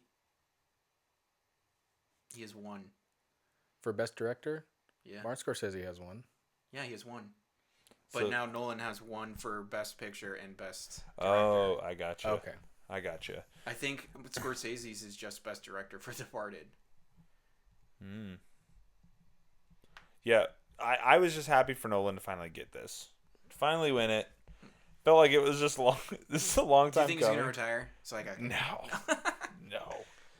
He's got to make a movie about winning an Oscar now. Well, now it's Villeneuve, Festy. Yeah, Villeneuve's got to get that Best Director win now. But no, I just felt, I've talked about it a lot. Oppenheimer sat with me a lot after seeing it. So much so I went and bought the book. And I'll tell you that is a very dense book. I'm still reading it in chunks because it's just so much information. Yeah. But Oppenheimer as a film is just incredible. Yeah. It toes the line of playing with a very touchy subject in a way that I think is as respectable as it could have been done, which I think is an achievement all itself. I think performance-wise, it's obviously top of the line. Direction, top of the line. Cinematography, top of the line. Like everything about it, I feel like just works so well. When you come to expect that with Chris Nolan movies. At this point, yeah. Like he's just like Luke after Oppenheimer went back and rewatched all of them. Like rewatched every Nolan movie. That was good. Yeah, and it That was was a good month. And I watched Memento with you. That was a great movie. It's so awesome. I had never seen it. It was awesome. It was just a cool I had to figure out his tier my list. ranking of Nolan movies. Well, I would love to hear your rankings. Yeah, you can pull them up. That's fine. I will say while he's pulling it up, people probably can disagree with me. Greta Gerwig absolutely deserved to be nominated for Best Director in this category. I don't know who I would have bumped for it. Maybe Glazer for the Zone of Interest, and I'm sorry for the Zone of Interest fans out there. Again, I look back at what was expected from making a movie, a Barbie movie, and what what we was got. delivered. Yeah. And I mean, I saw a quote from Villeneuve today, and he was like, "If somebody put a Barbie in front of me and they said make a movie about this, I would freeze and I would have no idea what to do." And he's like, "Just props to Greta for Making something something and making something as good as it was." I mean, I go back so far. Her filmography, as a director, Lady Bird. I mean, that's a really well done movie. I loved it. Saoirse Ronan. Can't say enough good things about her. Leading into Little Women, which was it you I was talking about, like how we were so lucky to get. I'll have to go back and look at it. I think I had this whole thing like, man, we were so lucky to get. We were so lucky to get Florence Pugh. Oh, okay. Because just in all of our lives, I love Florence Pugh. She is so amazing in everything she does. But I had mentioned like Greta Gerwig was cast in the pilot for How I Met Your Dad that never got made. This was the direct spinoff from How I Met Your Mother. She was in, like, I think you can find bits and pieces of the pilot online. Like, it's fully shot and all edited and done. Never got picked up. It doesn't get picked up. She goes and does Lady Bird, which does well enough to get her Little Women. She casts Florence Pugh in Little Women. Of course, up to that point, Pugh had done some things like Midsommar and Fighting with My Family, but had not been on like her trajectory that she's on post Little Women. Yeah. That was like her huge break, in my opinion, out to everything. And I was like, we got Greta Gerwig not getting picked up as an actress, and not getting her show picked up for this whole trajectory. Great directorial and now, campaign. and again, man, we almost got a spin-off of a terrible show. but I mean, looking back, like think about how all the I think it was you I sent that to. I can't remember if it was. Because I sent you so much crap. I've slept since then. But yeah, I think she absolutely deserved to be recognized. I mean, probably wouldn't have won. Obviously, wouldn't have won because it was going to go to Chris Nolan. But just again, and they just don't give that award to women in general usually. Yeah. But just everything done with that movie, and people, I think it's popular now to kind of bag on it. Yeah. And it just doesn't deserve it. But I think you bring a good point, and Denny's quote kind of hammers it home. It's like, what was expected versus what you got. Incredible. I think it's seriously mind blowing. I've never thought about it that way, but I think even Warner Brothers would have been like, "Hey, we'd be happy if this, picks up, $500 million." Yeah, right. Which we throw that. I mean, you think about it because it's a huge property that we're going to trust that you're going to do it, and it's going to be released in the summertime, and it's going to go, it's going to a prime summertime release. So yeah, we'll be happy. You win the box, you win the weekend, generate $400 to $500 million. Maybe you'll get lucky and break $700 million, which for all of us seems like an absurd number to throw around. Yeah. But I mean, you're looking at what it racked up. I mean, again, Warner Brothers Studios. It's its highest grossing movie of all time. That's the first female director to break $1 billion at the box office. And again, I don't think people were going back to rewatch it I don't think it had good word of mouth just because of we want to be socially aware. No, I think it had good word of mouth because it was a good movie. It was a fun movie. Well, they mentioned Zack Snyder in it, so maybe all the Snyder. Ooh, that helps. That helps. Yeah, that helps. So yeah. I'm sorry. I wanted to get that out. That's no, you're I good, thought man. I thought she absolutely deserved it. Because this is the third movie of hers I've seen where she's delivered, more than delivered. I mean, going back to, I saw Little Women. My wife and I saw that in theaters before we went on our 1 year anniversary, trip to New York. And I remember going, I kind of want to see it. Like, it has Emma Watson in it and Saoirse Ronan, and I was like, Florence Pugh. I kind of like, she's pretty good in what I've seen from her before. And then just going, oh my God, this movie is amazing, so good. Yeah, like I how thought could it was all right. Did you? Yeah. I just Brett liked it, didn't he? I don't remember. I think Brett liked it. No, I'm thinking of Women Talking. Yeah. Great film. Great film. Yeah, I would agree. Based on my people, they can't. But yeah, Oppenheimer. I agree. I honestly just nominated a sixth person. I think she could have been nominated, and I wouldn't have complained about it. I thought I love that movie. But yeah, Oppenheimer wins Best Picture. Just to mention them: American Fiction, Anatomy of a Fall, Barbie, The Holdovers, Killers of the Flower Moon, Maestro, Oppenheimer, Past Lives, Poor Things, The Zone of Interest. Yeah, I mean, great year of Oscars, great year of films, movies. Man, it just feels like every year it gets better and better. I don't know how, but it does. Yeah. And it was a crazy year too with all the strikes and stuff. So Yeah. happy that we got Which through it I think we're gonna end up feeling that this year and next. yeah, like as we get through this year, and then we can, if we're back here next year, if I'm lucky enough to be back here next year with you guys discussing Oscars 2025 and even 2026. We'll kick Brett off. Yeah, we'll kick him out. So no, you got your I list? got my list. Okay. For your Nolan movies. For Nolan yeah, movies. yeah. Number 12, I have Tenet. Okay. 11, I have Following. Number 10, Dark Knight Rises. Number 9, Dunkirk. 8, Insomnia. 7, Oppenheimer. 6, Memento. 5, Batman Begins. 4, The Prestige. 3, The Dark Knight. 2, Inception. 1, Interstellar. It's a solid list, man. What's your number I mean, one? they're all good movies. What's your? Yeah, I was gonna say it's so Even hard. Tenet, which I thought was cool, but like not great. I we're mean, gonna sidebar here. What's your favorite Nolan movie? man, the Batman fan in me wants to say The Dark Knight. There's nothing wrong with that. And I agree, there would be nothing wrong with that. But I feel like it's really hard for me to pick between Inception and The Prestige. So for me, it's The Prestige. Yeah, I think I have to slightly tip it just because I remember when they were getting released in 4K, I was way more excited to get The Prestige in 4K than any of the other ones I ended up buying on that one. But then I'm thinking like, oh man, Inception was really good though. Yeah. No, I mean he really Just- has been. Like, for both, honestly, just incredible ideas. Yeah. And I think that's really where Inception gets the bump up. It's just a wild idea. Yep, and it's executed well. Yeah. Because then on the other side of that is you have Tenet, where it's a really cool idea that he doesn't quite execute as well as some of his other things, right? And like I love Tenet. I'm probably higher on Tenet than anybody on the show, but I understand like why people don't love it as much. Like I get it, but I like The music's so good. so good. Still haven't seen Tenet. 'Cause What? It was released in the pandemic, and Brandon, you were coming over watching Tenet soon. We're gonna make this happen. yeah, it's not. Mostly because I just want a reason to watch Tenet. It is not for a lack of desire. In fact, I mean, my wife got it for me for Christmas one year, but with little kids in the home, we rarely get an opportunity to watch something like. I mean, let's be honest.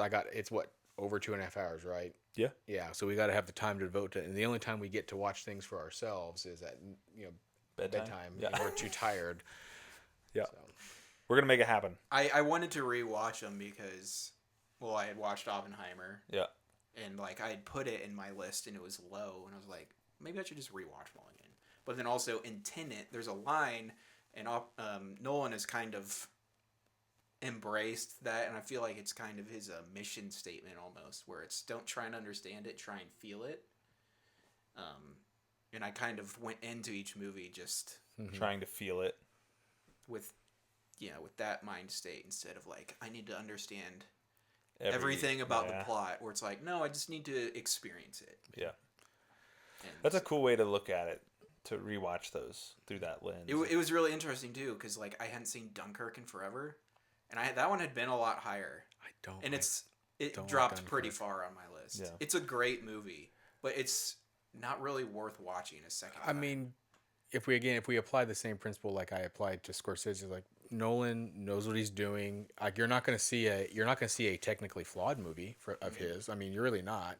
Everything's going to be precise. It's going to be, I think, what he wants to tell. Now, if it's a story driven aspect, if he ends up executing it right, that I think I kind of separate that in my mind. But like a movie like Dunkirk, like yeah, it's technically proficient. Like it's start to finish. It's it's a great looking film. But it was very low. Like if I exclude every Nolan movie I've not seen, which right now is Following and Tenet, Dunkirk is my least favorite Nolan. But I don't typically enjoy war movies, So I think that might have been why I was like, I was Did just you not- like 1917? No, I did not. Get out. I'm sorry. Get out of Fired. here. We're letting Brett back on for an Oscars next year.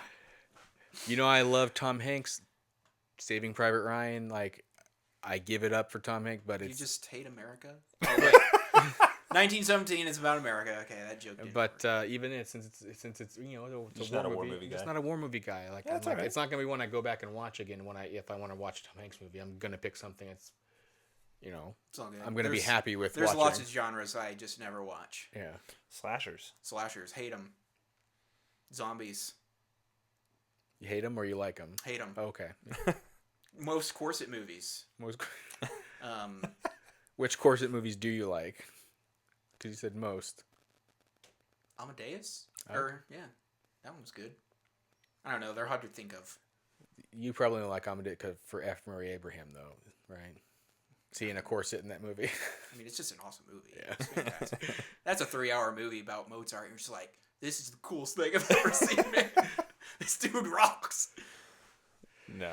You know what? I love I need to have Kendra watch it, but I love The Last Action Hero, where F. Murray Abraham's in it, and of course, the little boy makes a joke about Amadeus. He's like, "Who's Mozart?" I haven't seen it. You haven't seen? No. He's not. Have you seen Last Action No. Hero? You guys are really missing out. Like, it's. Are we kicked off our own show You're now? kicked off your own now show. we have to leave. I don't know how you can be what the fanboy without saying, like, this is Arnold. Like, this is the action comedy from Arnold Schwarzenegger. It is so meta. Are you looking it up Not right True now? Lies? No, not True Lies. Do you like this? This is an entire send up on action movies, and they got Arnold Schwarzenegger to star in it, basically lampooning himself as the action movie star of like the late '80s and early '90s, and it is without a doubt some of his finest work as an actor, and I mean that quite sincerely. Like, it was. You talk about a guy who, like, probably back then would not have been up for anything to be able to pitch this type of movie, and they get him to be on board with it, knowing that, like, we're kind of poking fun at. Is it What- like in the vein of Night and Day with Tom Cruise? It's like, hey, you've been in a lot of spy movies. Come make this spoof spy movie. Like in that kind I of never saw vein. 90. So I mean, the gist of it was trying not to give it away. So the movie is, you know, this little, I don't know, 10 to 12-year-old boy loves Arnold Schwarzenegger. Is this particular Are you one? sure this isn't Jingle All the Way? I'm sure it's not Jingle All the Way. That's his smash holiday hit, Jingle All the Way. He I loves, have seen that one. Yes, he loves Arnold Schwarzenegger, who's particularly like this Jack Slater franchise, and like what we see like in the movie is he's watching a trailer for the next Slater movie, and I mean, it's so ridiculous how like the premise is, oh, these bad guys killed my fourth favorite second cousin, and now they've got to pay. But then he gets this. They've got to pay. He's given like this magic ticket that transforms him into the movie that he's about to watch. Oh, what the heck? And so he's in it, and of course, like I don't, you have to watch it. I don't think it's one that you guys will regret watching. Baroque says, I've seen it, Brandon. I haven't seen it in years, but I remember liking it. Yeah, exactly. Baroque knows what's up. Unfortunately, there's lots of movies that people would get upset that I haven't seen, and I'm just am a movie fan. I'm just surprised. That's all. I'm just Yeah. surprised. But no, I think, you know, just to wrap up kind of the Oscars conversation, overall, I thought it was a good show. I really don't feel like there was any major snubs or anything like that. But no, I think it was another good year. Any final thoughts on the Oscars before we quickly move into news and then kind of our weekly and then wrap it up? I guess my thing would just be, don't feel bad about speaking your own language if you need to give a speech. Yes. I feel like Yes. some of them get up there and they might feel like they have to speak English, and we'll translate it. We'll be okay. Mm-hmm. Or Yeah. I do think that needs to be like something the French they... guy went up there and got like half of it, and then the Godzilla -1 folks went up there and Yeah. the only word I really understood was Godzilla, and Yeah, it was hard, and I think that needs to be something they implement moving forward, is like finding a way to, you know, make that happen. They do it in the UFC all the time. or like can they just hire a translator? Like, Yeah. go up with them. That's what I mean. Like, you know, if you like watch a UFC fight, like half those dudes don't speak English, and after their fight, They just have a Bad Bunny translator. didn't have to speak English. Yeah, and he tried.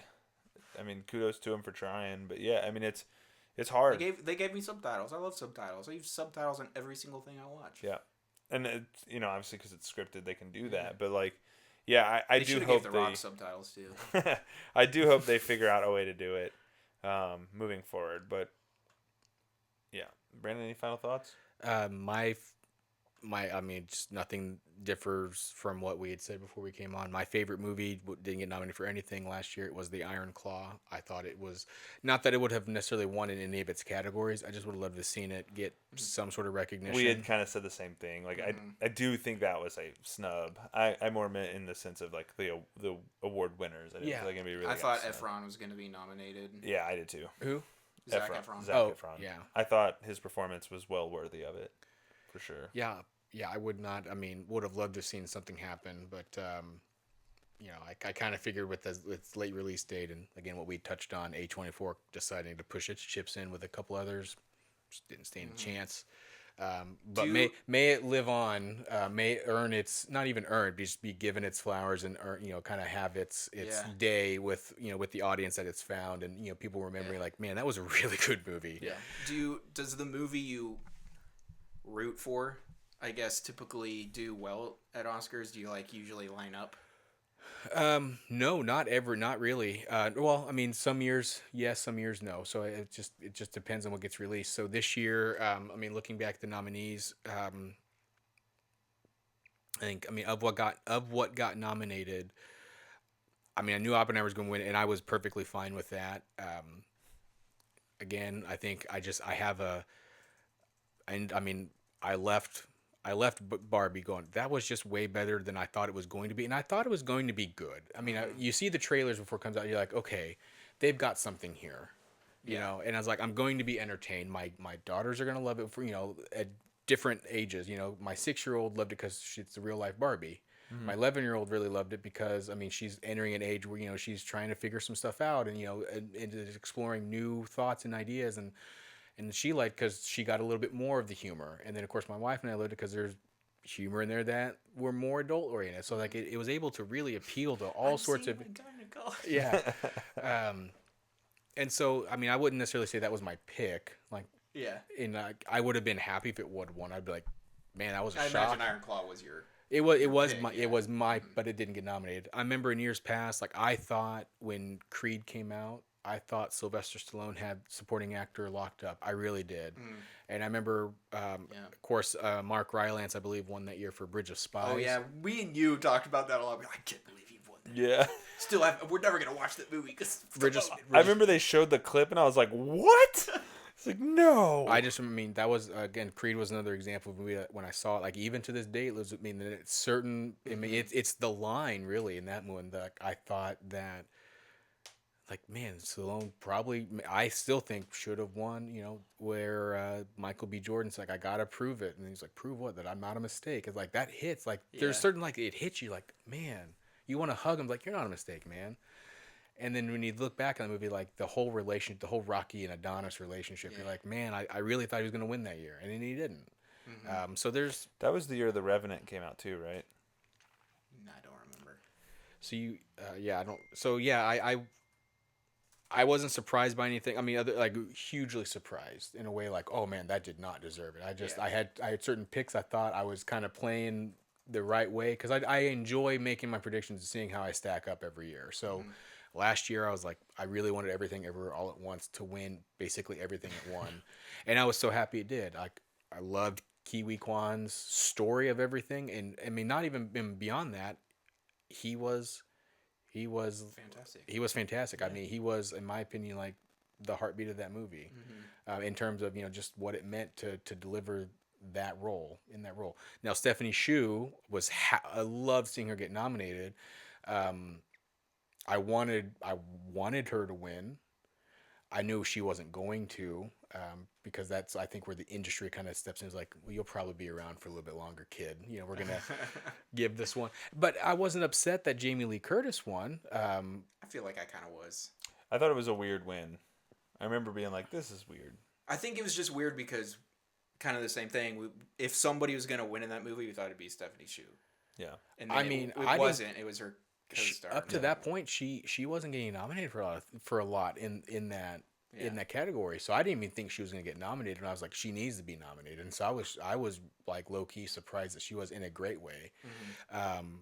I would have. I mean, just going back last year, would have been happy if Angela Bassett won because I mean, Yeah. she I think that's she where everybody was Black was Panther: leaning, Wakanda Forever, and that was She made that movie. she made that movie, and I would not have been upset if she'd have won either. So, Yeah. there's years where I'm like, man, Did you see her? I think it was her quote this week. She was like, actually really surprised that she didn't win. It's like, so was the rest of the world. Yeah. But- We all felt that way. I asked that because I feel like the movies that I love every year are like cursed at the Oscars. It happens, man. Like my favorite movie this year is Killer of the Flower Moon. It got lots of nominations, but it won 0, and it's like, oh dang, I would have liked it to see it won. Yeah. Last year it was RRR. Sing Street is my favorite movie all time. 0 nominations. Like ah. but Scorsese movies, they get nominated for a lot. They don't typically do well when it comes down to it. Well, I mean, he only has the one Best Director win. And I mean, people have argued before. I sort of disagree with them that it's not even like the movie. Well, no, excuse me. I wouldn't say I disagree with them. They argue that it's not even the movie he should have won for, and I would agree. There's lots of movies in his filmography he should have been recognized for.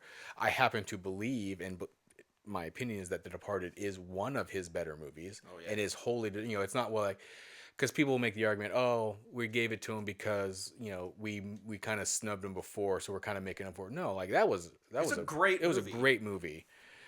Kendra, I had Kendra, my wife. About Kendra. The Departed. Yeah, I think also too, it depends what it's up against. Yeah. It's like, yeah, this is his best movie, but it went up against all of these. Yeah. Where it's like, this is his third best movie, but the field sucked this year. I just remember like Goodfellas lost to Dances with Wolves. Baroque brought that up. Lost Best Picture and Best Adapted Screenplay to Dances with Wolves. Yeah. And Goodfellas is, I mean, people talk about the movie constantly. I'd say that's his best movie. Goodfellas. Yeah. Yeah. I mean, I've seen it really like, and again, people probably like mafia movies also aren't a genre I typically like either. But Hey, I mean, Killers of the Flower Moon is a mafia movie. yeah.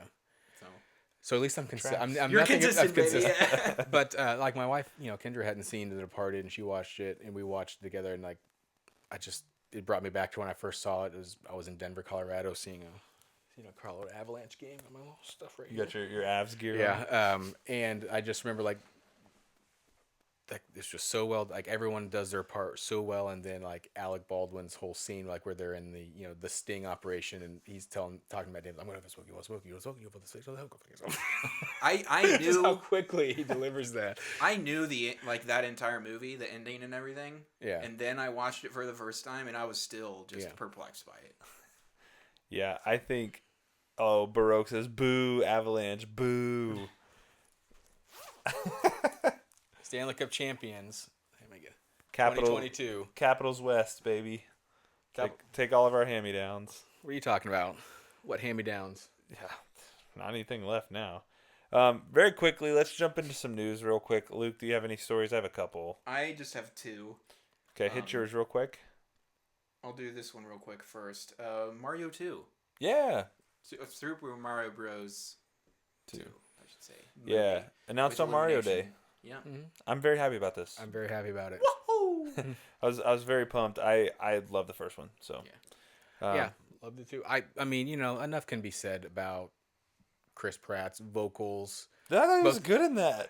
I don't even like Chris Pratt. I was surprised by how much it didn't bother me, really.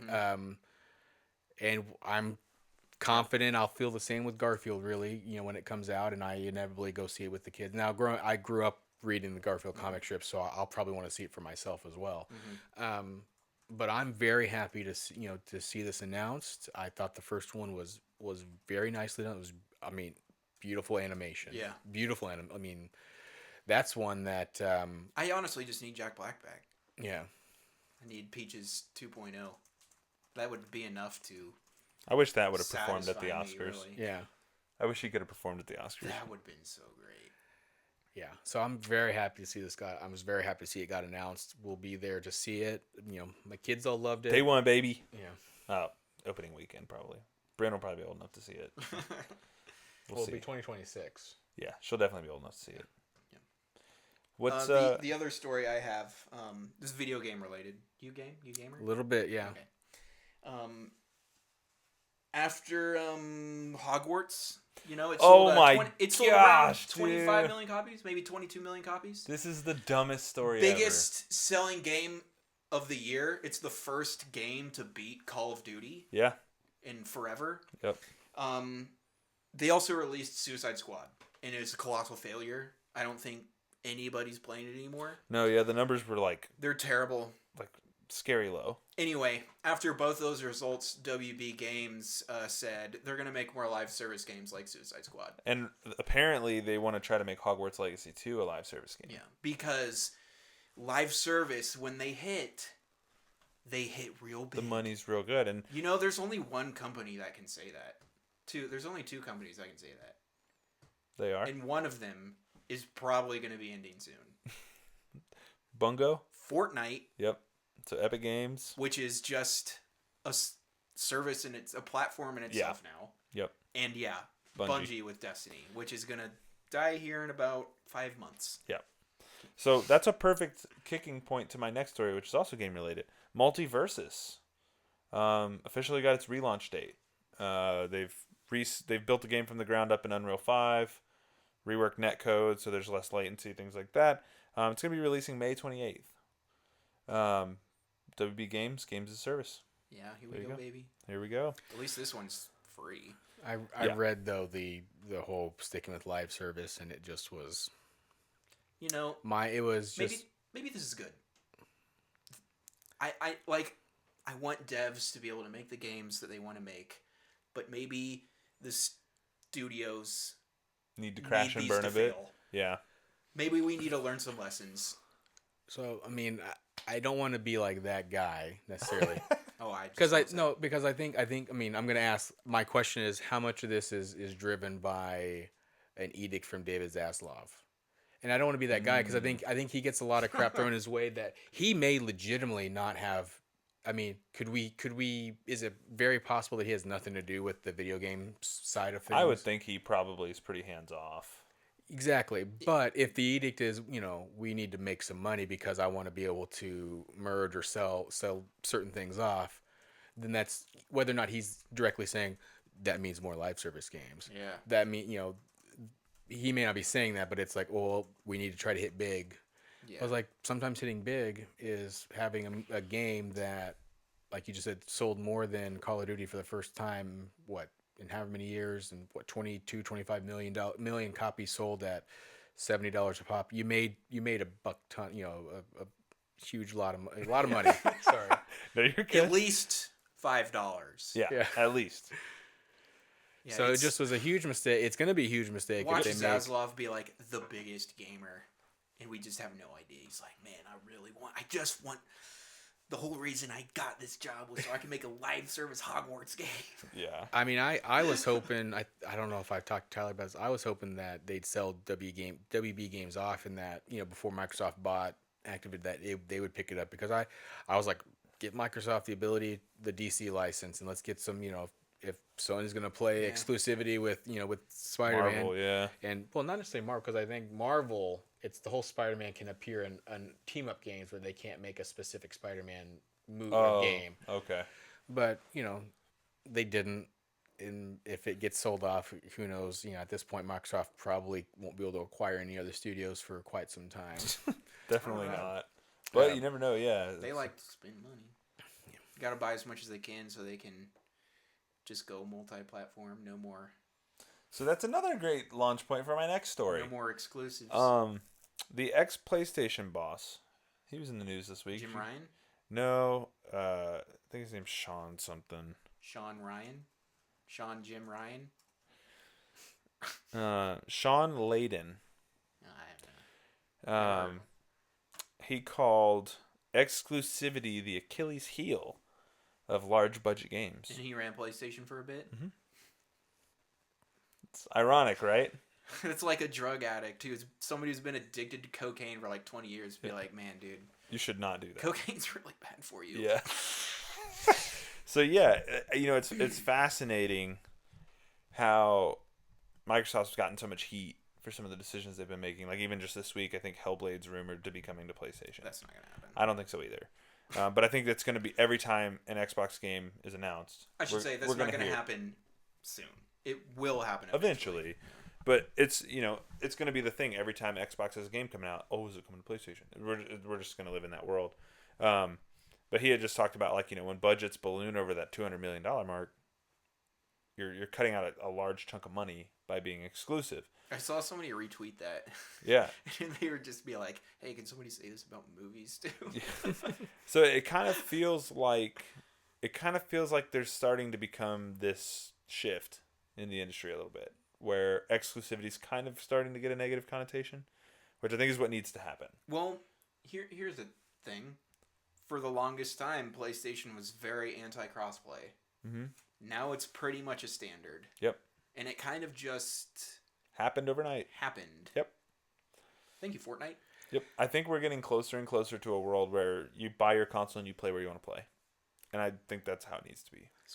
I mean, it's gonna. I agree. First of all, that exclusivity really shouldn't be a thing, necessarily speaking. I think it's gonna take more developers or studios kind of putting their own foot down. Oh yeah. Or if in the case of like, I think right now like kind of what's springing to my mind is like Major League Baseball basically telling Sony, well, you got to put our games on other platforms. Yeah. No longer, you can't just shout out to the MLB for doing that. I mean, you can't just keep it on the Sony PlayStation. Yeah. And so now we it's so weird to live in a world, I mean, video game, speaking that,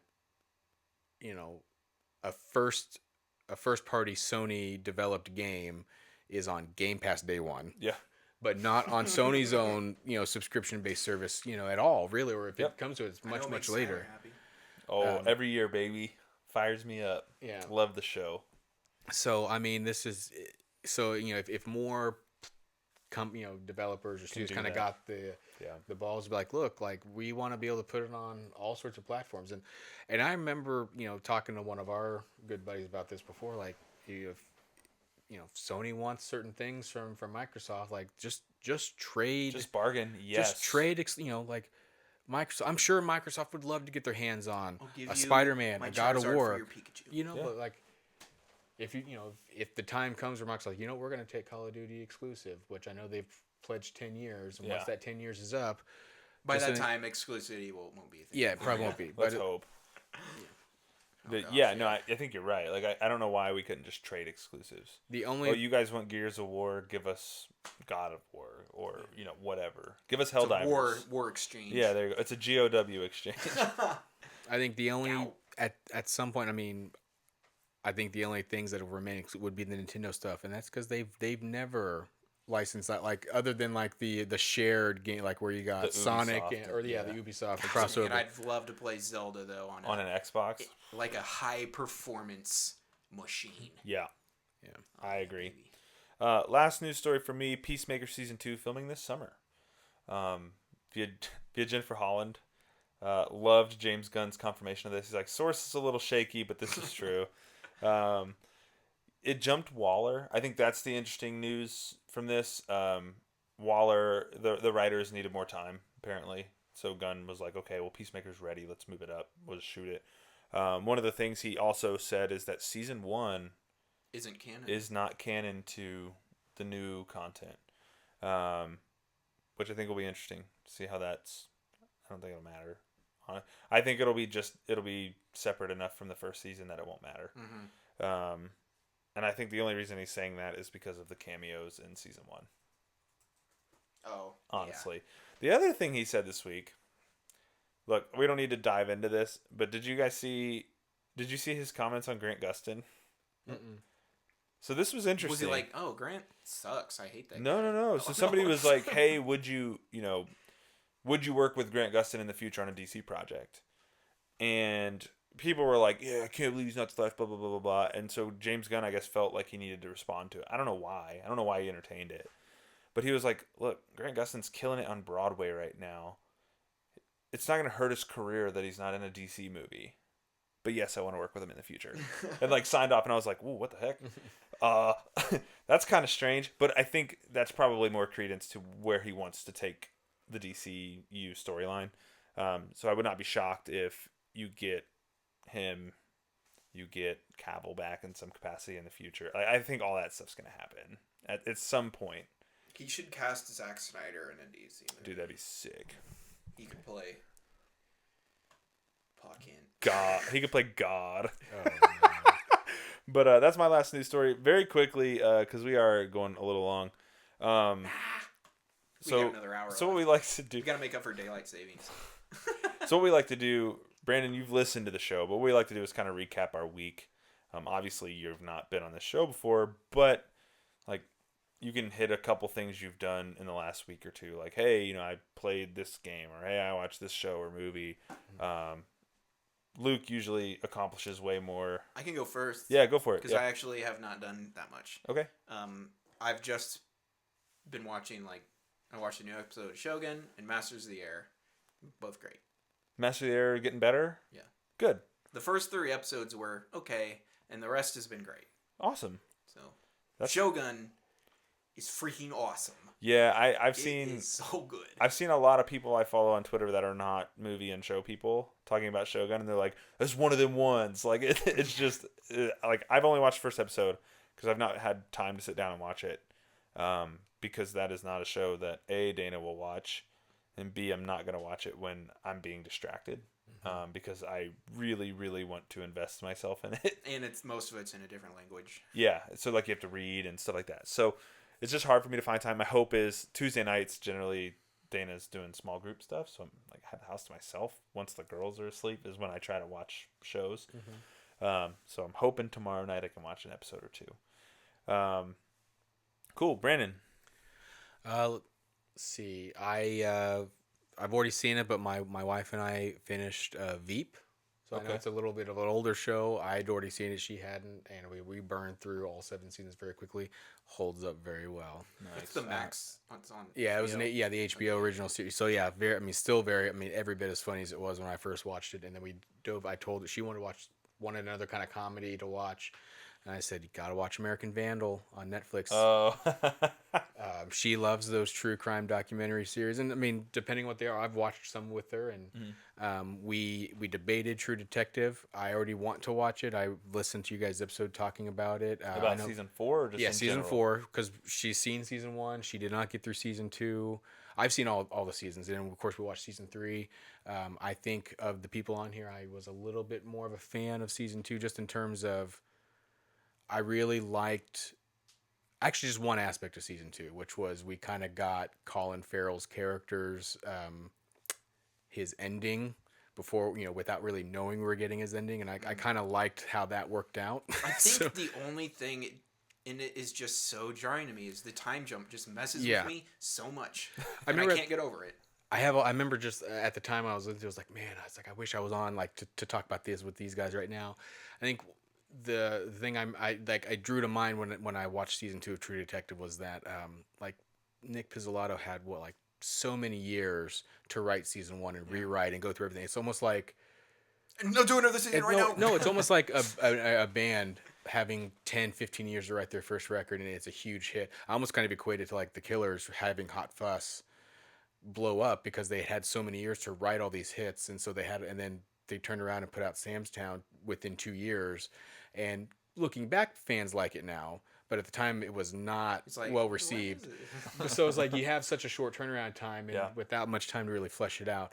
Anyways, we And want to you have get more eyes too. I yeah. mean, and we want to watch True Detective 4, but I was like, I don't know if we need anything super heavy and serious right now. So I was like, you need to watch American Vandal. I was like, it's a perfect amount of you still get that true crime feeling because they really take it seriously, but it's not worth being taken serious at all. that's the one with spray painting dicks on stuff, right? Yeah. Yeah. Well, that I'm was with season you, 1. There's a second though. season. You have to go lighthearted, dark, and well, I guess you can just go light if you want to, but going dark. Gets heavy. It's just a little much sometimes. Yeah. So, anything else? Not really. Just, I mean, the only games I finished Spider-Man 2 a couple weeks ago, so Nice. Did you enjoy it? I loved it. Nice. I'm diving into New Game Plus. It's a ton of fun. Got the Portal, so I'm gonna actually try taking it to work at some point. Oh, nice. It's okay. been I don't know how it is at your house, but for me, I can't really go downstairs and game a lot with the kids upstairs. So I just come upstairs with the my Portal. Portal, and so I've been playing some Madden 24 on it, Nice. and it's been nice. It works very well Sweet. around the house. PSP is back. It could be. So yeah, other than that, just getting back into Madden a little bit, NHL games here and there. That's my gaming output right now. Love it. So before I go, Baroque said my Shogun tweet for last week's episode got like 200 likes. No big deal. Look at you. Too good for us, I guess.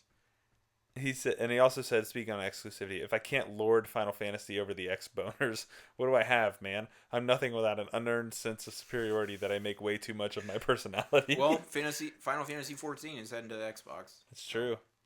I'm playing, so that'll jump in right to what I'm doing. I'm playing Final Fantasy VII Rebirth. And it sucks. No, it's incredible. Oh, okay. It's so good. I just took a wild guess. It's so good. Like, I was kind of, I can't remember who I was talking to about this, but I was saying, like, Remake felt so bold. And now I feel like it's just they played it as safe as possible with Remake, and Rebirth is just so risky. Like, it's so crazy. I think that's awesome. Man, I I've been hearing finished. so many good things about that game. It's so good. It's so good. I finished True Detective Season 4 and immediately started Season 1, so I'm going Dark, as well as watching Shogun. So Had you not seen season 1 yet? I'd never watched True Detective before, He's which is just variety, crazy. isn't he? Which is crazy because it's like the exact kind of show I would love, right? Like, even Season 4, I was like, this is awesome. Like, this is so good. And I know Season 4 does some very different things, I think, than the other seasons do, from what I understand. Can't speak to. I mean, I loved season 3, but I'm a huge Mahershala Ali fan, which I don't think anyone in this room probably isn't. I think we all appreciate that Honestly, guy's I can't talent. really stand. No, I'm just kidding. Yeah, he's freaking. He's so I awesome. mean, good. seriously hope Marvel does not scrap Blade. I'm very interested in his Blade. I can't believe they killed him off in Luke Cage. Oh, yeah. Oh yeah, well, Once they did that, 'Cause show was over. Wasn't he Copperhead? Yeah. he was, yeah. Or- But yeah, I'm surprised you Is didn't that see his him. name? I don't remember his name. But yeah, I don't know if it was Copperhead, but it was. He died, and I lost interest. I'm surprised you hadn't seen any of the True Detectives. So it'll be interesting if you actually watch season 2 and get through it to hear what you think about it, because it. Well, Dana's watching it, and I'm very appalled that she was willing to start Season 1 with me. I gotta wait for it. Because, well, no, I don't have to. I mean, I could just take off, but she's hooked. Like, she wants to watch it. And I was like, okay. I wouldn't have. Mindhunter was hard for her to watch. So I'm very curious to see how this unfolds. Yeah, good luck. Yeah. But, dude, it's so good. Like, Season 4 was really good. I liked it a lot. For, like, the one episode of Season 1, I was like, oh, this is a different level. Like, this is, we're up here now. And I think Season 4 is great. But, man, it's awesome. Pizzolatto didn't have anything with season 4, I don't believe. Yeah, I think after season 2, he was pretty much done. Maybe he did a little bit on season 3, but I don't think he served as the primary He's been creator. bashing Season 4 on Twitter. Which, That's a whole different box of worms. But, yeah. it's like, dude, you hit it out of the park with season 1. People will always remember how great it was, and that it was self-contained. It didn't necessarily need to continue, and that HBO is continuing it, but just more as an anthology. It's super awesome. Like, you helped launch this. No one can take that away from you. Now move on. But you chose to do season 2, kind of a completely different style. You know, I think most people were wanting more of a. Well, I don't want to get if you're gonna. Yeah, I'm going to watch it. Yeah, you know what I'm talking about. Like, it's just it's not the same type of No, mystery. it's completely different. So, Yeah. and you made that decision, and you know what? I accepted at face value that it was I- different, and I was fine with that decision. Too, I watched yeah. every single episode, and every week when it was on, I was like, I was still in group because it had a good cast, and the cast helped make it really good. Yeah. The help see in that one, that's the Colin benefit of Farrell having. and Rachel McAdams were so good. Well, and that's the benefit when you have a great cast. You know, a great cast can elevate mediocre writing, and I think that's kind of what ended up happening here. You know, and you know what? Honestly, bold choice to cast Vince Vaughn in a non-comedic role. I'm sorry, like I will agree with you that it was bold. I mean, his arc was very messy, but I was not unhappy to see. I mean, I thought he handled it pretty well, to be honest. I thought it was okay. Yeah. I'll let you guys know when I get there. And then the last thing I So did, like in 6 months. probably, Okay. Helldivers. Played some more Helldivers this week. Did you get a mech? I did. I just want to quickly just shout out how cool their rollout plan was for that DLC, that update. You want it? Go get it. Yeah, they were like, hey, they're coming soon. And then like randomly on Twitter, their game master guy, because I Joel? love, yeah, Joel, yeah, I absolutely love that this is how they do things, and he tweets out the little update thing, and obviously it's a community person, but you get the gist, and it was like, hey, the automatons are attacking the planet Tien Quan, where our exosuit patriots are being manufactured. You need to go liberate the planet. And like on the map, you could find a mech and use it if you found it. Dude, And when we liberated the planet, the next day we had mech stratagems, and it was like, dude, this is so cool. Coolest implementation of an update I've experienced. So next time they do something like that, I need your guys' community to just go, let's not. Right? And see what happens. Or will they just be like, Okay. okay, you don't get this cool new thing for 4 months until we, have Do another event, Yeah. Yeah, I do. I just think it's so fascinating as a game that this is a live service game that I think they're doing a good job with. I have gotten so much of the premium currency just from playing. So much. I get it every match. It's awesome. It's awesome. I think if you're going to do it, this is how you do it. And I think it goes back to their director saying, like, you have to earn the right to monetize your game. And I think he's right. I think you have to prove it. And I think they've done a hell of a job. So that's what I've been doing, man. I'm very happy with it. But I think that pretty much wraps us up. Brandon, thanks for coming on. Yeah. man. Thanks. It was Thanks for awesome having me, having you. You definitely have a lot of good insight on the Oscars that we definitely appreciated Yeah, having. I think I watched a third of the movies this year.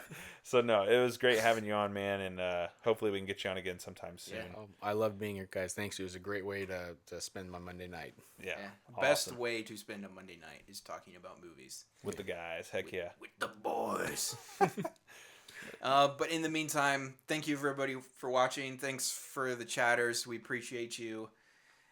Brett will be back next week, and the episode will improve tenfold. From a technical quality, yes. He and his wife were texting during. Yeah, if you heard the chime, in the background, it was from Brett's computer. Should have just read all of them out loud. Been No, terrible. we won't do that. But Yeah, thanks everybody for watching. Until next week. we will see you. Goodbye. You gotta hit the button. Oh yeah. Goodbye.